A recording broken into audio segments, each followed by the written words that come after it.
So we are left. Okay. So good morning. It's October 30th, and we are here in Ben's Park and Rec's office for the quarterly Oregon State Marine Board meeting. It's 8:30 in the morning, and the meeting is called to order. Before we get started on our agenda, we have a couple of announcements. We've got two new board members, Jeff Cunningham and Fiona Wild. I would like them to both take a moment to introduce themselves. Fiona, why don't you go first? Good morning, everybody. I'm Fiona. I'm originally from Roseburg, Oregon, and I'm really happy to be here today. I'm looking forward to it. Yeah, good morning. My name is Jeff Cunningham. Been resident for about 15 years and a local advocate for the waterways, which is kind of how I came to be at the Marine Corps. Great. And welcome to you both. I look forward to working with you guys for the next couple of years. Any other questions, comments? I'd just like to make a kudos and thank you to the Bend Metro Parks and Recreation District yesterday for taking us on tour. Great facilities to see, doing some really good improvements. The accessibility improvements down at a few of the sites was super impressive. And I think it shows the commitment of the district and grant funders to make all of our boating access sites as accessible as possible. So thank you for that. And thank Janine too for setting it up too. Yeah. All right, our first item is the approval of minutes from the June 25th meeting. Are there any questions or comments on the minutes? All those in favor of approving? Aye. Aye. All right, that passes. Our next item is public comment. I understand that we have one person who is here to comment. The board encourages members of the public to speak to us. As a reminder, the board will not consider testimony on items up for decision on today's agenda. Speakers will be given 5 minutes today and allowed slightly longer at my discretion. And please do not expect the board to interact with you after your presentation, although board members may ask questions to clarify a point that you make. Board members, a reminder, if the speakers are addressing an item that has closed to public comment, we can hear those comments, but those comments should not be considered in any decision making for today. Feel free to ask speakers clarifying questions, but because of public notice rules, any deeper discussion with the commenter, staff, or other board members on a topic needs to be brought back as an agenda item at a future meeting or at a work session. Is Angela Sandaman here? And it's *6 to unmute your phone, Angela.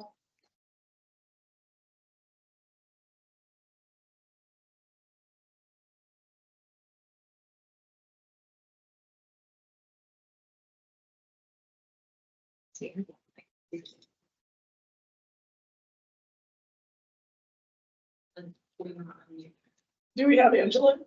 She's on, but I cannot unmute her. She's on.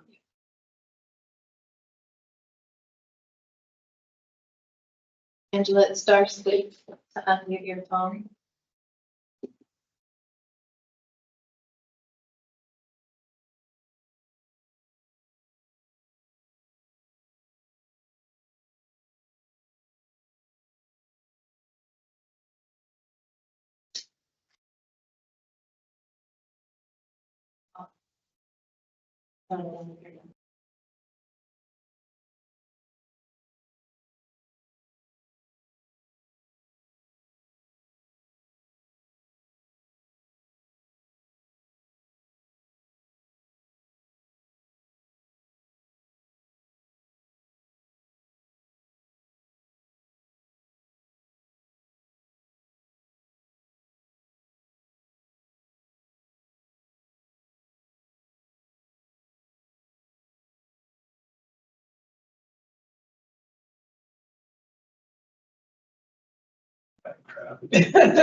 Well, I was gonna say, Yeah. let's give her a little bit, and we'll start with your report. Sure, whenever. When we get there. Why don't we go ahead with the director's report, and Jennifer, when we get Angela actually able to communicate, we'll just switch it up. So go ahead. Sure. Chair Jackson, member of the board, Larry Warren, director of your Oregon State Marine Board. A couple things I just want to add on to the director's report. For the new members, just so you know, we don't typically go through the things that we wrote up. We hope to take a look at those ahead of time and just ask them the questions you have. So I just added a few things that happened since we wrote this up. A few things. One, the state agencies a couple of years ago, Governor Kotek had some expectations that we do employee engagement surveys. The first year they excluded agencies under 75. Then all my peers begged to be a part of that program. So they included us last year, and we just got done doing our second employee engagement survey. And good news, the Marine Board had excellent scores last year. We were definitely in the very, very, very top tier of the state agencies. And quite candidly, I expected on the second year for that to shift just a little bit down, because that's typically what happens is people get comfortable taking the survey and understanding what we do and don't do with those survey results. And our scores were, I think, even just a little bit higher. So as an agency, our employee engagement scores were excellent. And I always say that when we do those type of surveys, it's often viewed as some sort of, as leadership doing his job. And I think there's certainly a component of that. But I also think it takes everybody. It takes staff showing up and being willing to be engaged. It takes managers doing their job. And so it was just great to see that, feels like we're on track with what we're doing with staff and leadership, but it's always nice to get some confirmation with the score. But more importantly than a score, we'll keep working on just the things that we see that we can still improve on and do better. So those results are great. I'm actually going to share them with staff tomorrow. The managers have already got a chance to look at them, look at their own. And so really, really happy with where that landed.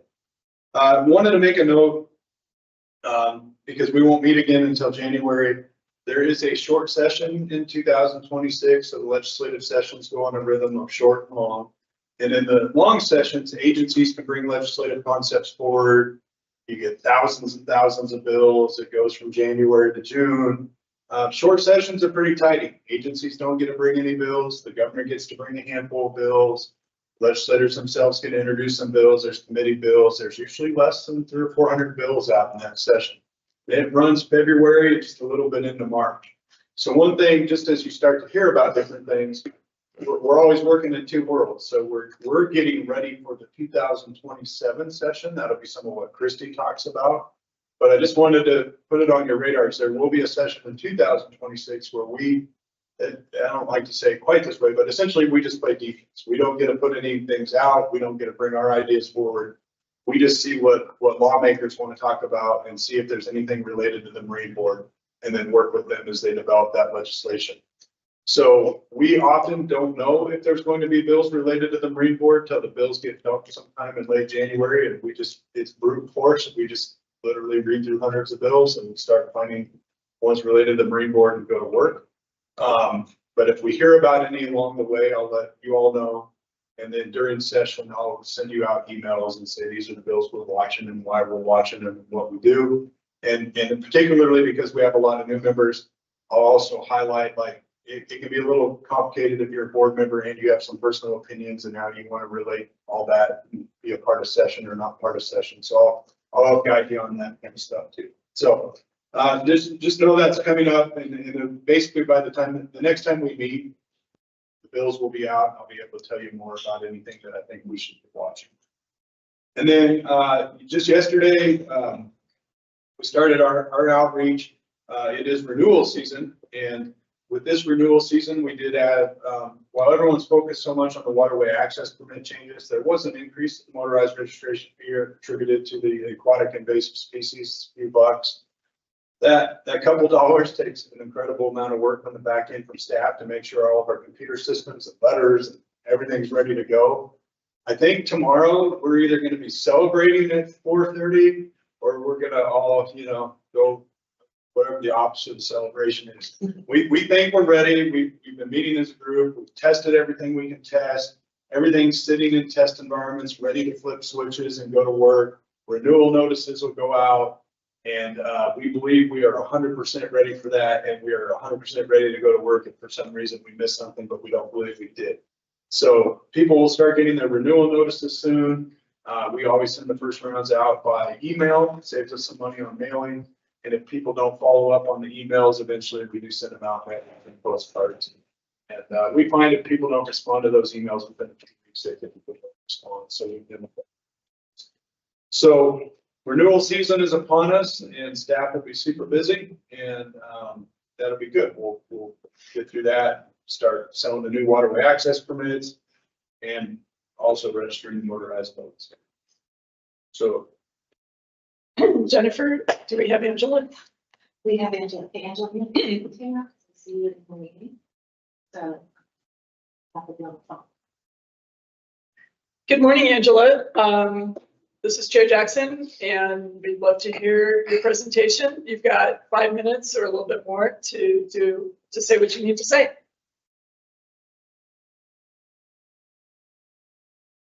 You're still on mute. Can you hear me now?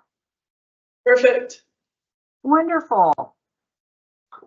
Good morning. I am Dr. Angela Sondena, a certified senior ecologist and the Natural Resources Director for the Confederated Tribes of Siletz Indians. I'm also a Siletz tribal member and an elder. I'm addressing you today regarding the rulemaking process currently ongoing for the Siletz River. As you are aware, the Siletz tribe petitioned the Marine Board at the beginning of 2025 to restrict all types of boat motors on the Siletz River above Jack Morgan Park. The tribe is pleased that the board has initiated rulemaking in this case, and tribal staff and elected leadership have actively participated in that process. So thank you for that. The request to remove motorized use on the Siletz above Morgan Park was a direct result of conflicts and conditions on our home river that have become intolerable and threaten the river and the fishery it supports. Earlier this week, I shared 4 videos that illustrate why motorized use on the upper sections of the Siletz River is a problem that needs to be addressed. The first video shows salmon on spawning grounds in the main stem of the river near the mouth of Euchre Creek. Large numbers of fish spawn in the main stem, and their eggs and newly hatched offspring require clean, stable gravels to mature. The second video shows tribal staff using a motor to push a drift boat upstream to demonstrate the resultant disturbance that action causes to the stream bed. Rocks are displaced and fines disturbed to create a dirty wake after the boat passes. Some people will argue that once higher flows return, this is no longer an issue, but we know that motorized users will power up through these shallow riffles as soon as they possibly can in pursuit of fish. Something that we've documented just this week. We finally got enough water for the motorized users to be able to move up from Jack Morgan Park, and we were out there to videotape some of those boats.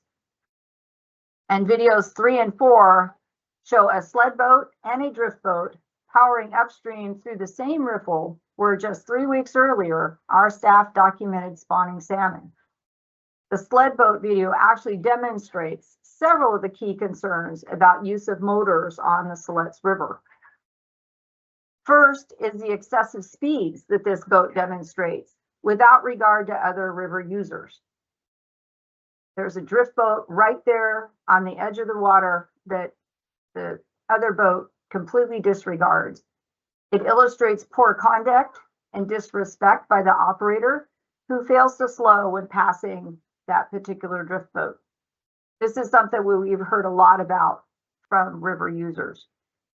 It also shows the wake action from the passing boat and impacts to shorelines.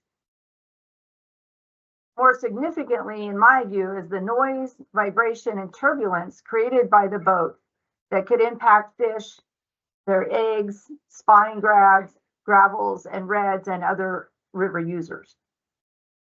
And finally, it also illustrates the fact that despite the opinion of some, the Siletz River is actually a very small river, where mixed use in a confined channel inevitably causes conflict. And as our flows decrease, we had historically low flows this summer, and we are still trying to recover to a normal water level in the river. That will only increase those conflicts, confined use in a small river. And the final video shows a drift boat being motored upstream in the same area. And due to their hull design, these types of boats require significant effort to push them upstream through the column of water. And the operator in that video appears to have their motor at full throttle, which creates a significant tail of turbulence and a large wake after it passes. Again, potentially impacting our fishery. And pressure on the Siletz River will only increase over time due to ongoing drought, closures on other rivers that concentrate motorized users onto the Siletz, improvements to technology and boat design that will make it easier for motorized users to get onto the river earlier and at lower flows. The generous ODFW fishing limits at the same time that there are fewer fish available. We had, again, very low returns this year to our river for adult fish. And just an increasing human population. More people inevitably results in more conflict. And in our opinion, the time to get ahead of this increasing pressure while also addressing the current conflicts is now. Because the health and sustainability of the Siletz River and its fishery is vitally important to the Siletz tribe, our membership, and the survival of our cultural lifeways. It is a stunningly beautiful river that deserves the care and respect of the people using it. And we all care about the river, which has become very clear through my engagement with the Rulemaking Advisory Committee, but we need to change the way the river is currently managed. And I'm asking the Marine Board to thoughtfully consider the concerns raised and make a decision to safeguard this river by restricting motorized use above Jack Morgan Park. Thank you for your time this morning, and I look forward to the opportunity to see you in person in January. Thank you very much for coming out today, Angela, and I apologize for any of the technical difficulties. Well, we solved them, so thank you for that. Great, thank you very much. So let's go back to continuing the director's report. Sure. Chair Jackson, I was at the point where I was just going to say happy to take any questions, so it was great timing. All right, anybody on the board have questions for Director Ward? You can always count on. I was going to say, don't disappoint me, Steve. Yeah. Member Lambert, go ahead. I actually have a couple as well. But... And I can save this for later. No. Christy gets a budget presentation, but just reading through the budget and finance portion of it says that we can provide an update that the agency reached an agreement with the Coast Guard for 25 RBS funds allocation, and we were able to secure 2.2 for the federal reimbursement that was carried out prior fiscal year. Where are we at for this biennium? Have we solved the issue for this biennium, or are we just solving the issue for the money that was owed to us already? Member Lambert, so I think Chair Jackson said it best. Wouldn't it be nice if we could all work off the same date? So it gets kind of tricky with federal dates and state dates and our fiscal years and their fiscal years. So we did, in fact, get reimbursed for the money that we were floating in the federal government, a couple $1 million that we've been floating when they changed the terms and conditions. And where we're at now for what I would say is the kind of the going forward piece, which is what I think you're asking about, is they've informed us that we actually just a few weeks ago got the new agreements that we would have traditionally been signing actually months ago, and they just got them out. They did have some terms and conditions in them that were things that we, as an agency, likely cannot agree to. There is still ongoing litigation regarding the 25 money that's already been paid out. And I always try to be careful because I don't think you win or lose lawsuits or you just find out the answers. And the answers so far from the courts have been that the states are right, that those terms and conditions can't be put in there as a condition of getting the grant money. So, Brian Paulson, our voting safety managers, alerted the law team that's working on that those same conditions showed up in the 26 grants. And quite candidly, my expectation is that we'll probably, as a multi-state effort, probably have to relitigate that again. It was not included in the original petition, so they'll probably have to do some of the lawyerly maneuvering on that. So going forward, we're still in a position where we just can't include it in the agreements with the Marine Patrol because we don't have certainty from the federal government that we're going to get the money. We believe it will prevail eventually, but we can't continue to float the federal government. Yeah, understood. So given that our fiscal year starts on July 1st, federal fiscal year starts on October 1st, when we're talking federal fiscal year 25 agreements, is that an agreement that goes into place October 1st, or are we talking about that went into effect on October 1st, 2024? Well, I'm going through, I always have to lay it out in a spreadsheet, so I'm trying to get the spreadsheet in my mind. Christy and Brian both look like they're desperate to come up, so Ginny, if you can sit down and listen.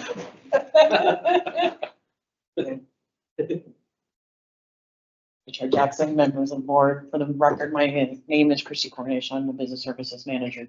So what we currently are doing, yes, we were recouped for the 25 fiscal funds. And what Brian did for contracts with law enforcement is made sure and accounted for that we wouldn't receive those federal funds for this year. What we're trying to do is we're trying to line it up so we have that contract in place with the federal government before we move forward. And so what we're gonna do is probably, I think we received a contract here in a couple months. We'll make sure that we can sign that. And if we can sign it, then it would be for the law enforcement contracts that start, I think, July 1st for that fiscal year. So that's what we're anticipating doing. So we're not floating state funds. Yeah. Thank you, Chris. Great, yeah, thank you. It gets, all the different years in there, I usually have to lay it out almost every time I think about it, in the spreadsheet and start following it through. Thank you. So you stole one of my questions. Thank you. So just a couple of comments. For Brian's team, I love the new sticker ideas.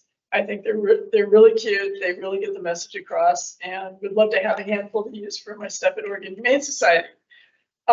Question for Director Warren. We've heard rumors about a repeal, ballot initiative to repeal the entire waterway access program. Can you give us an update on where that is? Chair Jackson, I can. So ballot measures in general are kind of petitions are a new one for me from a state, agency perspective. Of course, if you've been around Oregon for a while, most of us are familiar hearing about them for other things. There's a group that's created a political action committee. It's called Let's Paddle, I think. And they are in the process of trying to do a citizen-led initiative to repeal the waterway access program, not just the changes that were made in the 2025 session, but they want to repeal all portions of that program all the way back to 2019.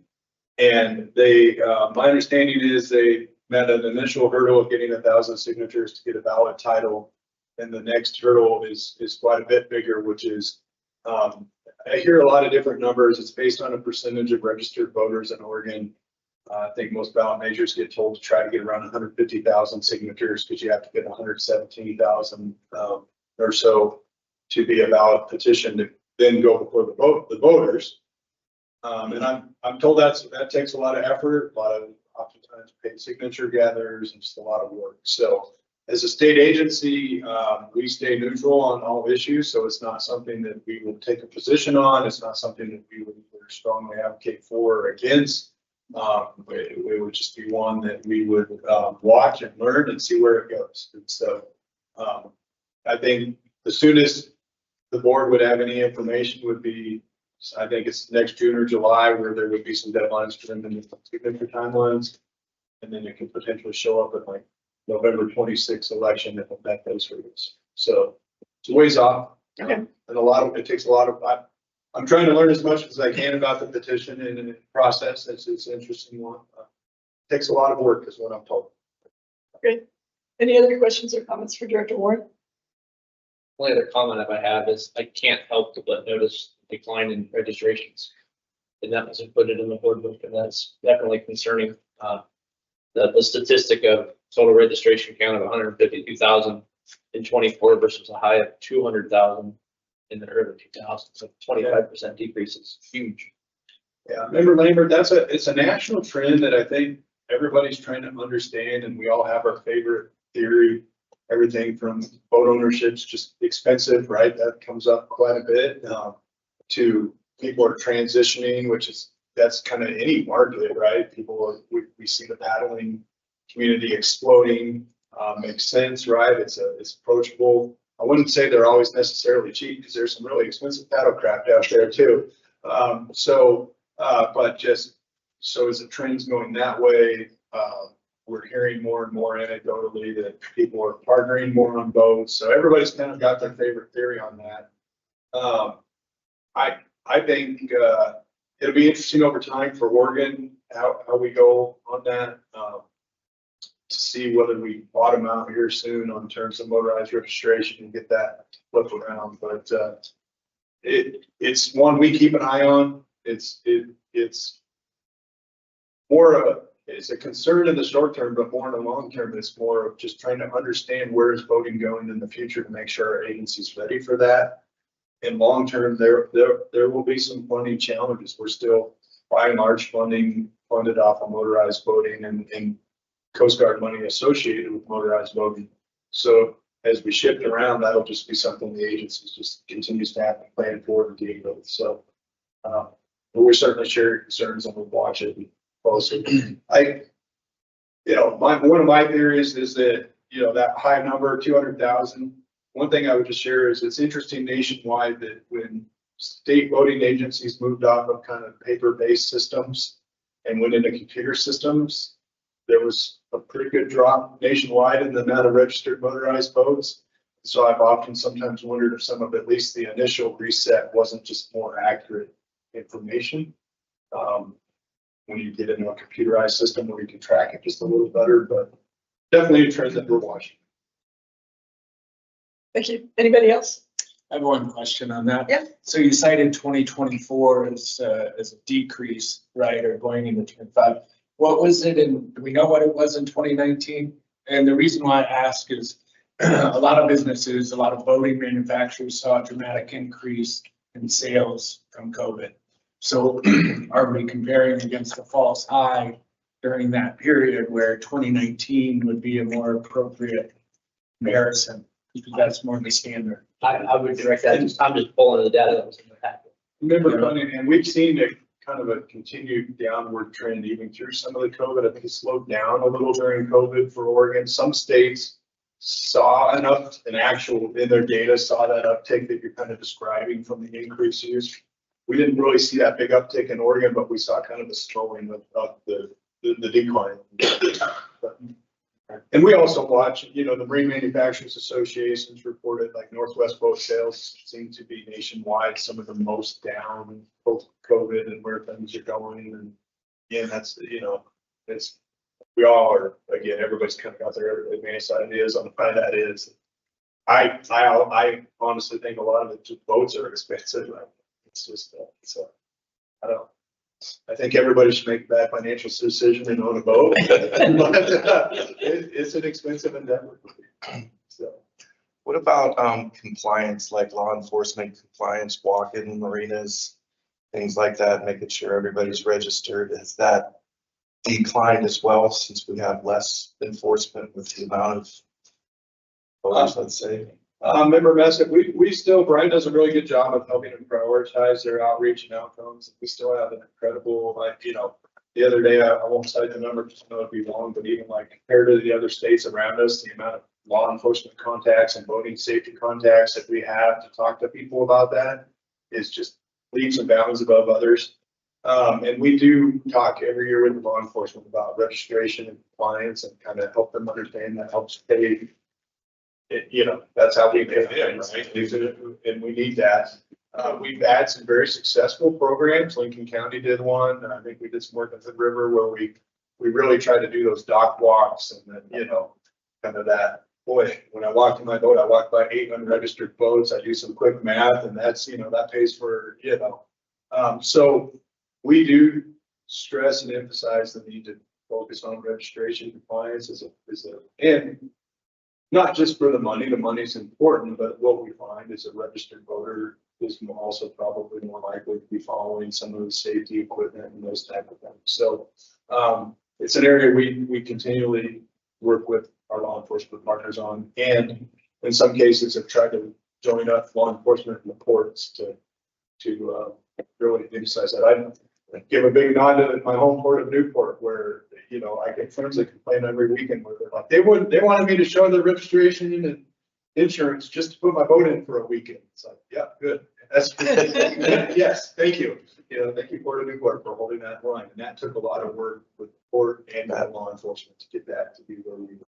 So, yeah. Is anyone, who's leading the study on this? Study on what is decreasing? You said that a lot of people have a lot of ideas, but why is it decreasing? Is there anybody looking into that from the industry or? Sure. Member Lambert, it gets talked about at the National Association of Boaters. It gets talked about the Marine Manufacturers Associations, and everybody kind of has their ideas around it. It also is, Oregon's unique. We're the only state with a standalone Marine Board. So when you pick and part it from trying to learn from other states, it's often wrapped up in parks and outdoors and recreation. And so I would say there's probably not just one point I would look at and say, this is a group trying to figure it out, but it is just overall outdoor recreation and what are people doing, where are they going, how are they spending their time and their money on recreation. So, and again, I think the trend towards non-motorized boating is there. I mean, I think we see it, the facility folks see it. I like to think we see a bit of a progression starting where people start out on a kayak and a paddleboard and then they throw an electric motor on it and you're like, that's a motorized boat. I think maybe, so I think as people grow and change, right? Like they'll add, they'll find they might want a paddleboard, a kayak and a little sailboat or a little motorized boat in their, repertoire. We see a trend towards a lot of small electric boats, right? As electric motor technology gets to change, you see that on a lot of smaller boats. We're working with those communities and folks to help them recognize once you put the motor on it, it's a motorized boat. It should be registered and doing things like that. So not one study I'd point you to, but it's just something in the outdoor recreation world gets talked about.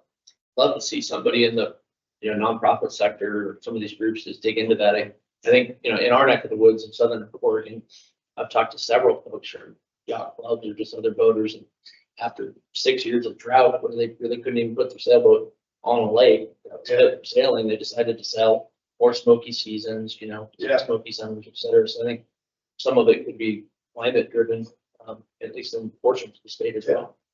Yeah, and remember, I'm getting, you often see too with Oregon, a lot of boaters are fishermen. You've got a drift boat with a 9-horse in the fishing season that you love, but that year it's just kind of limited. Maybe you just don't register your drift boat. It just sits out in your backyard and you'll catch it when there's another good season. So we see some of that type of stuff too. So.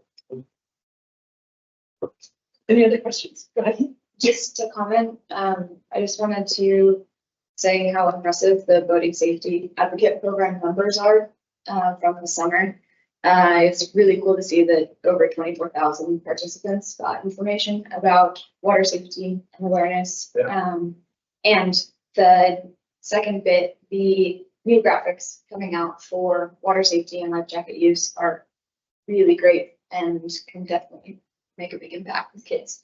Great. Appreciate you calling that out. Brian and I were talking just last week about the boating safety program and where it was at. And I think he pointed out, and I'd agree, that this was the first summer where we really felt like we got where we wanted, which was into communities that we don't normally get into. They're going to places that just traditionally law enforcement didn't go. It's educational. Their outreach is incredible. And the amount of contacts that they're making is just phenomenal. And handing out life jackets and getting in there and talking to communities that just normally we don't hear from. So. Are we going to cover some of that in our January boating safety informational update discussion? Brian? Sure, Jack. We'll cover whatever you would like, but with Brian, you're going to get a lot of stats. So if there's a fantastic, I'm sure he'd be happy to dig it up. But I know he's going to give you the breakdown and all the contacts and places as we go. So if anybody has any questions about any of the boating safety stats for January's meeting, go ahead and filter them to Brian. Great. Any other questions or comments on the director's report? Okay, we're going to move on to item B, 1769 for Oregon State Parks and Rec. Janine. Chair Jackson, members of the board, for the record, I'm Janine Balek. I'm the Boating Facilities Program Manager and Agency Tribal Liaison. With us online is Kevin Strandberg from State Parks. Normally, the board holds 3 competitive grant cycles. In situations where we need to take something out of cycle, it's usually related to an emergency, a time consideration, and that is what this is. The dock was damaged. We have officially secured federal funds to help with some analysis of this structure, and to wait until the board would formally consider grants at the April meeting would put this project in jeopardy of being able to be successfully completed. So we are bringing this outside of our normal process. And staff is recommending the $100,000 grant award. It is federal money. It has been secured and available for this specific project. And State Parks is bringing forth $333,334 of cash, which I'm sure if you've been watching State Parks' budget, for them to bring cash right now is pretty significant. Kevin, would you like to add some information about this project? Yeah, sure. Thank you for the wonderful introduction. Good morning, everyone. It's an honor to be here. Good to see you again, Larry. Larry and I worked together at headquarters years ago when he was at OPRD. Good to see you. Yeah, good. We had some damage at a major dock system at Sandy Beach on Government Island. And that's right on the Columbia River there. And it was during a pretty high storm. And we got to looking at it, and there's a kite joint there at the dock that has had issues over the years. And we're wondering why that one particular kite joint fails.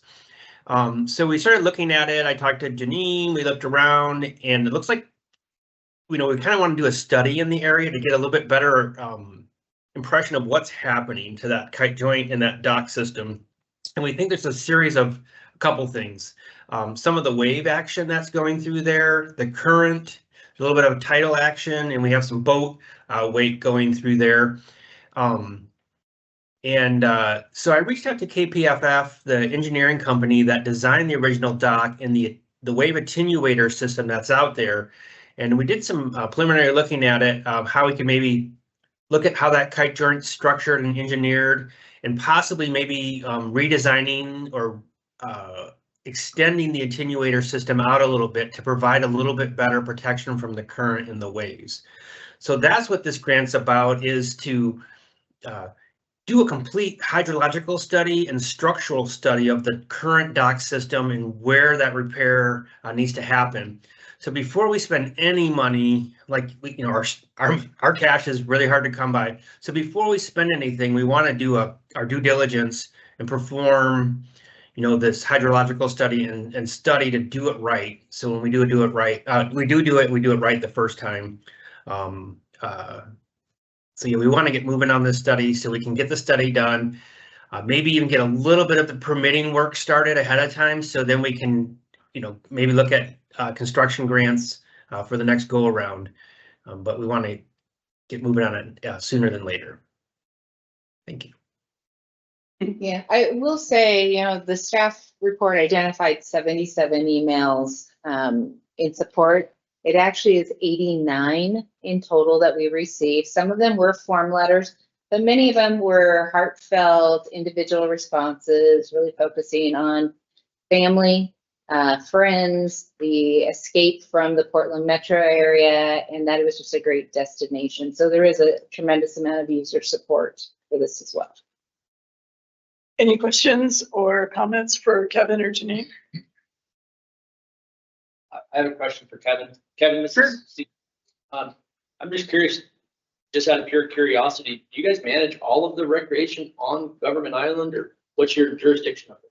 So we're just the dock system. And then as you come onto land, there's some small compost toilets that we have so people can go use the restroom, and it's a sawdust compost system.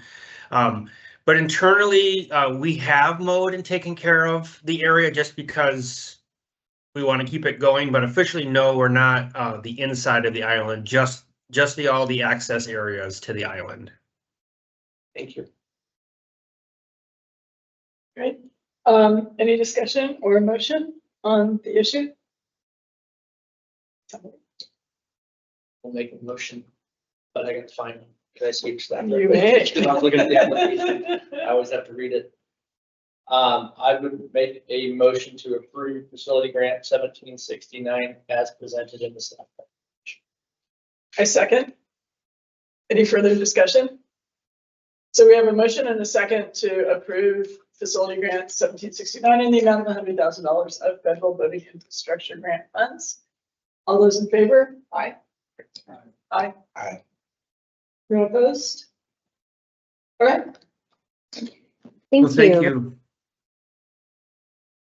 you. Go forth and engineer. Okay, great. Thank you, everyone. We wouldn't be able to do stuff like this without your grant, this like grant opportunity. So we really appreciate this support. Thank you. Thank you for coming out today. Have a good day. We're moving on to item C, the small grant threshold and director's approval authority, which is also Janine's. Yeah, thank you, Chair Jackson, member of the board. So last year I asked for a temporary rule to increase the limitation on our small grant program. So historically, our small grant program has been used to fund minor repairs that take very little to no compliance. For those who may not be familiar with the permitting realm, you did get a little idea from yesterday's tour that permitting is complex, involves state and federal agencies, as well as Oregon's 9 federally recognized tribes. The more money, the more complexity of a project, and it takes more time. Small grants were intended to be a very streamlined process to respond to opportunities, little situations, and historically it's been used for crack sealing, striping parking, installing security cameras, re-roofing restrooms, or redecking docks, things that are a non-ground disturbance item and doesn't trigger that permitting realm. It also, with a smaller one, it takes less of our staff time to provide technical assistance, and it's just kind of a sweet spot. So I did an analysis looking at what was funded with that limitation, and very few took advantage of that increase. So based on that and the complexity associated with increasing the limitations on small grants, right now I'm recommending we do not increase the thresholds. We stay as status quo, and we continue to evaluate that if the need comes around where this really should become a permanent change. I'd like to have further discussions with potential grant recipients on what those amounts should be, instead of arbitrarily making a recommendation of an increase at this time. Is there any questions? Thank you, Jenny. I have a question if anybody else. So you were talking about what small grant monies go to. Haven't we also used the small grant program to fund some of the smaller projects or time-sensitive projects with the non-government waterway access grant money? Yeah, many non-governmental organizations utilize the small grant project or program because we're able to flip money very quickly to them. The challenge always is matching funds. So for us to provide the maximum of $30,000, it requires them to have a minimum of $10,000 of match. And so that's always a challenge. And right now, other sources of funds for non-governmental organizations are on a significant decline. The pots are getting smaller and the competition is increasing. So there's some additional challenges with that, but I will also tell you right now, we have fully expended our small grant money. I am out of small grant money for waterway access funds, which also shows you how much demand there is for those sorts of funds.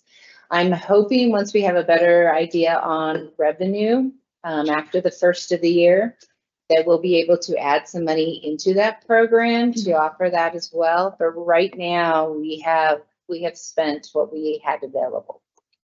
My question is more along the lines of if we increase the threshold, some of the programs that we fund through a more detailed analysis and public comment and everything would now be coming in under that threshold. Yes. And sometimes it's nice to have a little bit more discussion on some of those projects. It definitely is, as well as it's that balance. If we increase threshold, like right now, our threshold is about $150,000 for the small grant program. If we're going to increase the maximum grant they can get, we either do less projects or we add more money, which means we reduce it out of the other one. And for our 2 new board members, during our cycle 1 grant funding, we had over $4 million of requests for non-motorized money, the waterway access money, and we had about $1 million to award. So there's not a shortage of demand for those funds. So it would need to be a more robust conversation if we were going to do that on what it would do for construction projects, for other things. So at this time, I'm recommending we don't make a change. And Chair Jackson, I would add, threshold, the number threshold's good for us just to add accountability with each other. But we also, if there's something new or unusual or controversial, even if it was below the threshold, Janine and I would always have a conversation about, this probably should go to the board, even though we could do it. Well, that's like the project we just approved. Right. So. It's that as a grant recipient over the years, a few different things, there's a couple of us at the table. I would say from my perspective, there's a role and there's a place for the small grant program. Very valuable for those quick fixes or things that you need to do in a short amount of time that is being explained. You don't require a bunch of permitting, like parking lot maintenance and all that kind of fun stuff. But I do, we have this conversation when we talk about the MAP program, maintenance assistance, like how much should that get? And it'll take away from the construction and kind of the larger projects. So balancing how we utilize those funds, not to delete those large construction projects that really provide the bulk of the funding to get these improvements, like we saw yesterday, and other facilities done, I think is a concern to me. So I fully agree with the staff recommendation that we just go back to what we had. If we look to change this or other funding pots in the future, we have a good robust discussion on that and the impacts that it would cost the grant programs. Any other questions or comments? Go ahead. Yeah, regarding the wording of it, when you're saying that, you don't want it to exceed 30,000, but then in section 5, it's mentioning that you could, section 6, like 30,000 is the suggestion, but they're going up to 50. No, so 30,000 is our maximum award out of a total $50,000 project. And then one other question regarding the increase, which I agree with my board member here, but would that change an insurance requirement for the organizations that are applying for that grant if it was in the temporary increase? That would depend on you. We don't require a set threshold. We work with you on the risk associated with what you're doing and the limits that you're carrying. But we would not arbitrarily say you now must have $10 million or $5 million. Does that help? Yep. Any other questions or comments? Do we have a motion on this idea? I'll make a motion. I'll make the motion that the director small grant approval authority remains at 30,000 with a maximum total project cost not to exceed 50,000 for the current plan. All right, we have a motion and a second to maintain the current threshold of $30,000 and a maximum project cost of $50,000 for the smaller grant program. All those in favor? Aye. Aye. Aye. Aye. All 5 voted aye. All right, thank you very much. Our next item is a budget discussion with Christy Cornish.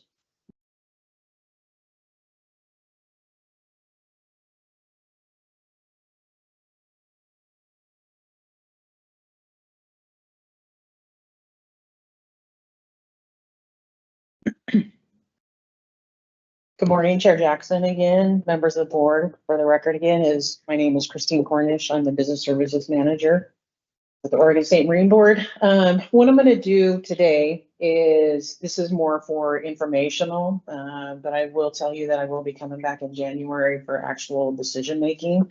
So the first part of my presentation will be over the 25-27 legislatively approved budget. I'll show you revenues, expenditures. This is a recap for the members that are currently, that were here last time, and new for the folks that just started. We'll go over that. And then we'll go over the 27-29 budget, some of the challenges ahead, which we've already kind of started. I'm hearing Steve talk about some of them already with declining registration and some of that that's ahead of us, and then ending balances and then options to move forward. So So up here we have on the left is the revenue that we're bringing in the door. Some of the things that we are seeing obviously is a decline in that registration. So you'll see the registration and titling, fuel tax, AIS, waterway access, and you can list all the way down through in federal grants. Just to let the new board members know that we do not have any lottery funds or general fund. So sometimes when you're hearing about state agencies, they'll talk about general fund. We do not have any general fund. So pros and cons to that. Obviously, we don't have to get in the ring and scrap for money, which is good. But what I always say is whatever we grow is what we eat. So we have to bring money in. And you'll see off to the right, the other funds accounts for 83% of our funds coming in the door, and 17% are the federal funds. Then on this slide, this is expenditures. This is what's going out the door. We have it broken into state as well as federal, so you can see which areas have money going out the door. Your administration and education, just as a reminder, is your director's office, registration, business services, policy and environment, some voting safety. So it accounts for a sizable amount. And then you'll see law enforcement, guides and outfitters, facilities, non-motorized, and AIS. Up in the right-hand corner, we have broken it down to law enforcement expenditures is about 41% of the agency. About 30% of those are the facility grants that you guys were just talking about, and then 25% for the admin and education, that's the different programs, and then AIS. And then down on the right lower corner, this breaks it down into expenditure groups. So your special payments are a little over 26 million. That's your law enforcement contracts, that's your facility grants, that's the stuff that's going back out into the community. And then you'll see the personal services is about 12.6 million. That's your personnel for the Marine Board. And then services and supplies, that's your pens, pencils, laptops, all of the stuff that we need to do our work. What? Rent. Yes. Yep.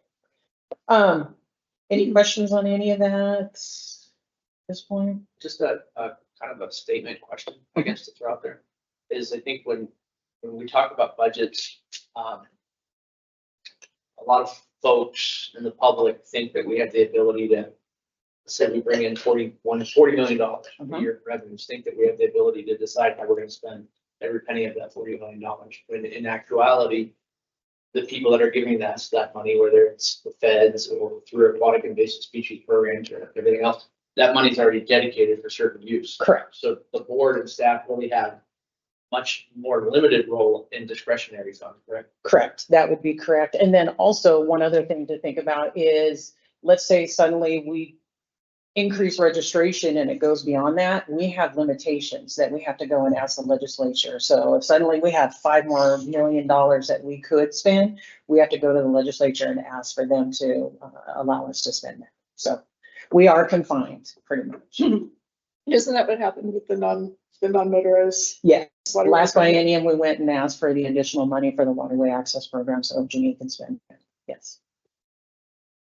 One question, and I apologize, I was taking notes, so I might have missed it. But it looked like on the previous slide, the revenue generating was 41.5 million. And then on that next slide, we are 43.9 in expenditures. Correct. Correct. So typically when you have legislative budgets, what they do is they add inflation costs to what was previously.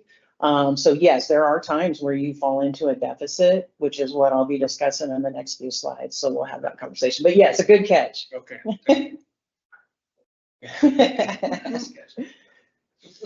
Okay, so here's the fun part, 27-29. Even though we just gave the programs their budgets for the 25-27, we are already working on 27-29 because we have to turn around in the spring and present those budgets and start working with the CFO's office and the governor's office. And then it'll turn around for the next large, lengthy legislative session. We'll have to go back, but there's a lot of work in between. So we'll dive right into this. Some of the challenges that we have ahead, obviously declining registration. We're seeing about a 6% decline in registration each year, which accounts obviously for the motorized money that's coming in the door. The OSU field tech survey, I'm working with OSU right now on that. Those surveys will go out in January. And they are random surveys that OSU picks. And so they'll be sending those out, and that is in regards to fuel consumption. And so folks will have to hopefully fill them out and get them back in so we can get an accurate picture of what it's going to look like. We'll receive the report in May, June. They have a time frame of May, June. So we'll get to see that. Who knows on that? If obviously water levels were low and maybe people didn't get out, maybe the fuel consumption might be down. We don't know. But then it also factors in how many boats that we have registered. So that could fluctuate, and it's just a challenge that we need to keep our eyes on. Cost of doing business. Everybody knows cost is going up on everything. Like for the fuel survey, we did this 4 years ago. It cost us about $74,000. We just signed a contract this year for $99,000. That's huge. That, we were anticipating maybe a 7% inflation. It ended up coming in considerably higher. So like everything else. Federal funding. Obviously, we've talked about the RBS grant and concerns with that moving forward. So that's another thing on the horizon that we have to keep our eyes on, and where we're going to end with that. And hopefully we can get those back in to law enforcement, hopefully by the next contract. State budget. I throw that on there, even though we're not general fund. There is a huge hole with the state budget right now, and they have to figure out how to fill that gap. Now, our funds are dedicated. However, there's many ways to maneuver for the legislature that maybe suddenly we have an assessment that's given to us that could account for something that we would have to pay for. So it's a challenge. We don't know what that looks like. I'll be working closely with the LFO folks, Legislative Fiscal Office, to find out what does that look like. Are we going to be affected? At this point, we're not, but I can't guarantee that. And then ending balances, which I'll show you in the next slide. That is something that we have to live off of. Ending balances are basically the money in the bank. You'll hear us talk about that. That's the money that we have in reserves. So the next slide I have is going to be pretty data heavy. I made sure and give you guys a copy. You can take it home, study. We try to break it up into 3 bienniums so you guys can kind of get an accurate picture. You'll see in the 23-25 column, that is not set yet. We're still waiting for some of the facilities folks to get their invoices in, their reimbursement request. And so at this point, we're estimating that our ending balance would be about 13.8, which sounds great. But if you keep looking over into the next columns, it starts to dwindle. So you'll see in there the 25, 27, and we put the ending balance up there. Put in our projected revenues for 25, 27. So we have all of that in there. Obviously, like I said, we eat what we grow. So if registration keeps declining, that could be less. If fuel consumption goes down, that could potentially go down. But this is our best guess at this moment. We're capturing this in time. So you get down there and you'll see the deficit of about 4.5. Well, that eats into that ending balance.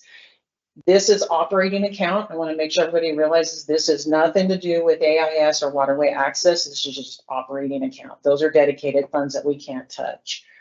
So if we are correct, by the time we get to the end of this biennium, we'll be below $10 million in operating account. That's the bank account. Then we get to 27, 29, and obviously you'll see the licensing and fees. That's the registration. We're still anticipating that that'll be a decline. Your fuel tax, we put a decline on that as well, because we think with the boat registration going down, fuel consumption potentially could go down. So you'll see a decline in that. And then expenditures, everything's still going up. So we put a key assumption, we put about a 7% increase. And then for the 27, 29, we're anticipating about an 8.3 million decline. So what that leaves you with is less than $1 million in operating costs. That gives CFOs a heartache, I'll tell you right now. That is, are we paying payroll? are we holding bills? What are we doing? And so that's heartache, I'll just tell you right now.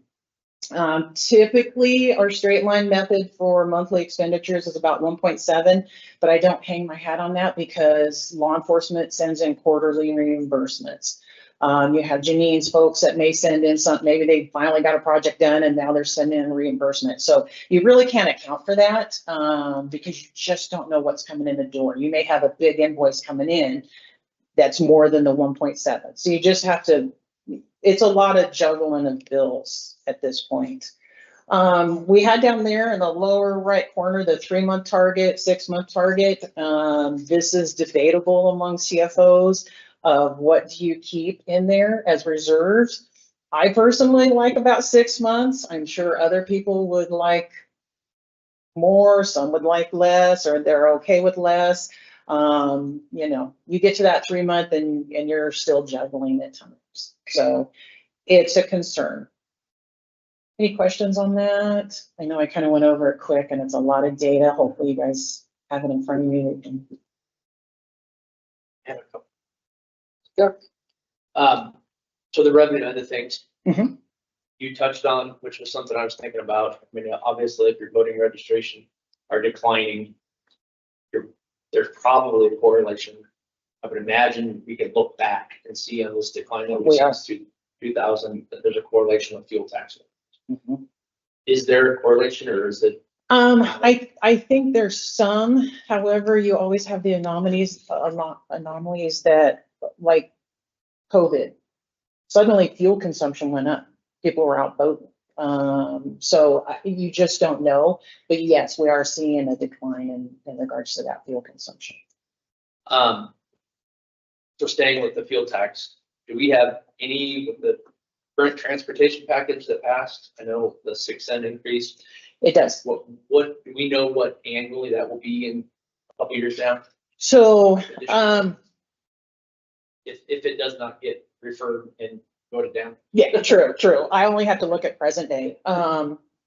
It will increase our revenues. However, right now, ODOT has projected, they have us at a higher projection, and we're not sure how they calculated that, but they have it at higher. So when we did our fiscal impacts for the 6 cents, we didn't even reach that projection. And so, yes, you will receive more money, but we won't even reach what they are anticipating. Not a huge impact. No. Federal grants, we talked a lot about federal grants. Yes. But we're seeing projections or federal grants increasing, 1.6. What's the reason for that? Just.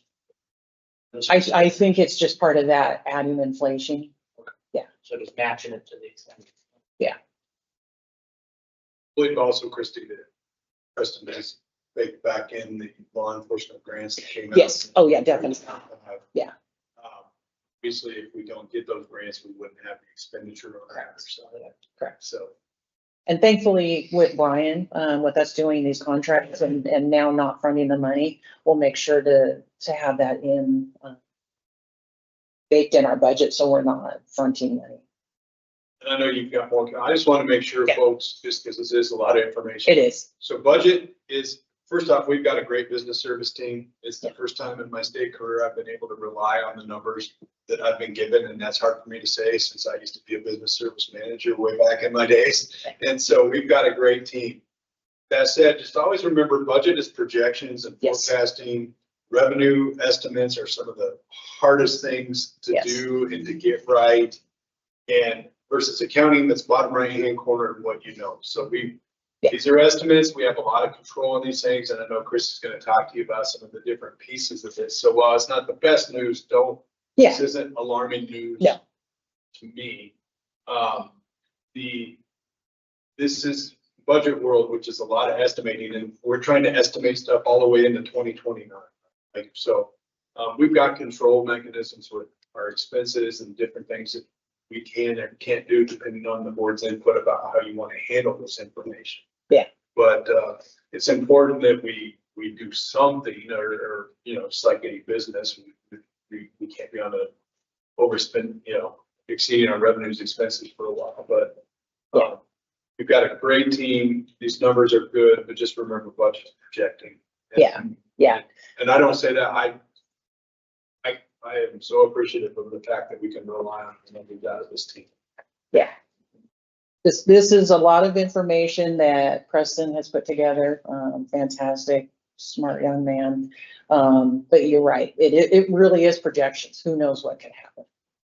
But we have to anticipate and try to account for it, and keep it in sight. You never want to take your eyes off of it. We could have a better than we expect Yeah. feedback survey that comes, tell your friends to make sure this isn't the time to say how much fuel they wish they would have bought. This is how, Yeah, people yeah. sometimes underestimate that because they don't want to acknowledge how much money they spend on fuel, but this is Yeah. the time to say how much fuel you use. And now Larry's told everybody to buy a boat. Who knows? everybody Maybe we'll buys- start seeing increases in Everybody buys registration. my boat. Yeah.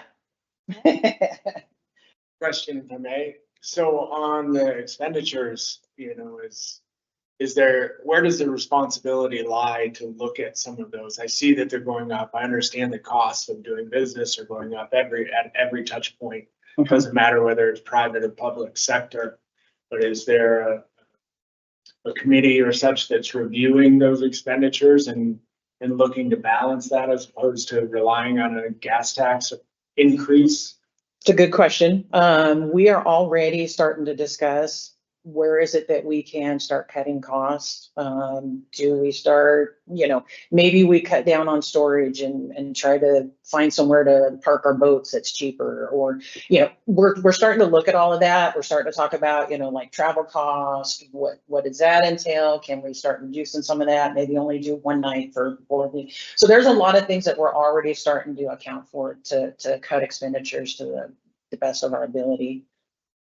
And I would offer, one of the things that's unique, reports with the agency I've been at, on our prior slide with the pie chart, about 39% of our budget goes to cover staff and supplies, and the rest of that money's going out the door to others as contracts and grants.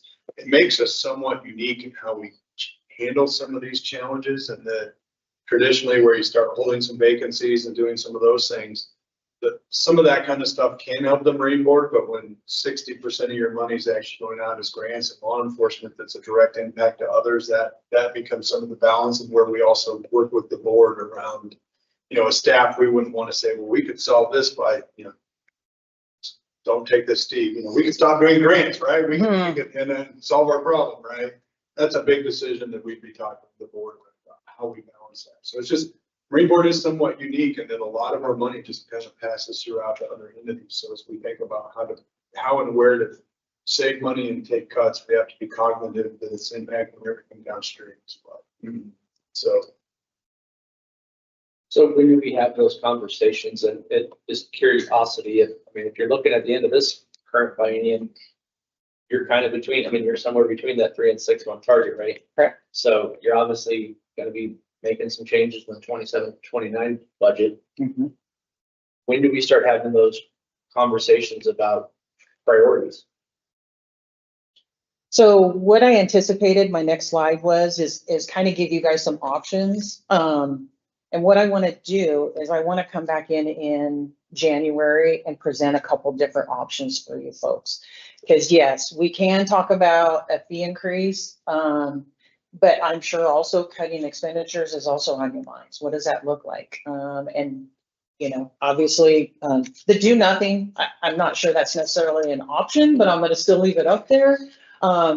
But I'm not sure you necessarily can cut your way out of this, to be honest. You would change the structure of what the Marine Board really is and the mission. If you literally try to just cut everything and not go for a fee increase, your mission would change considerably.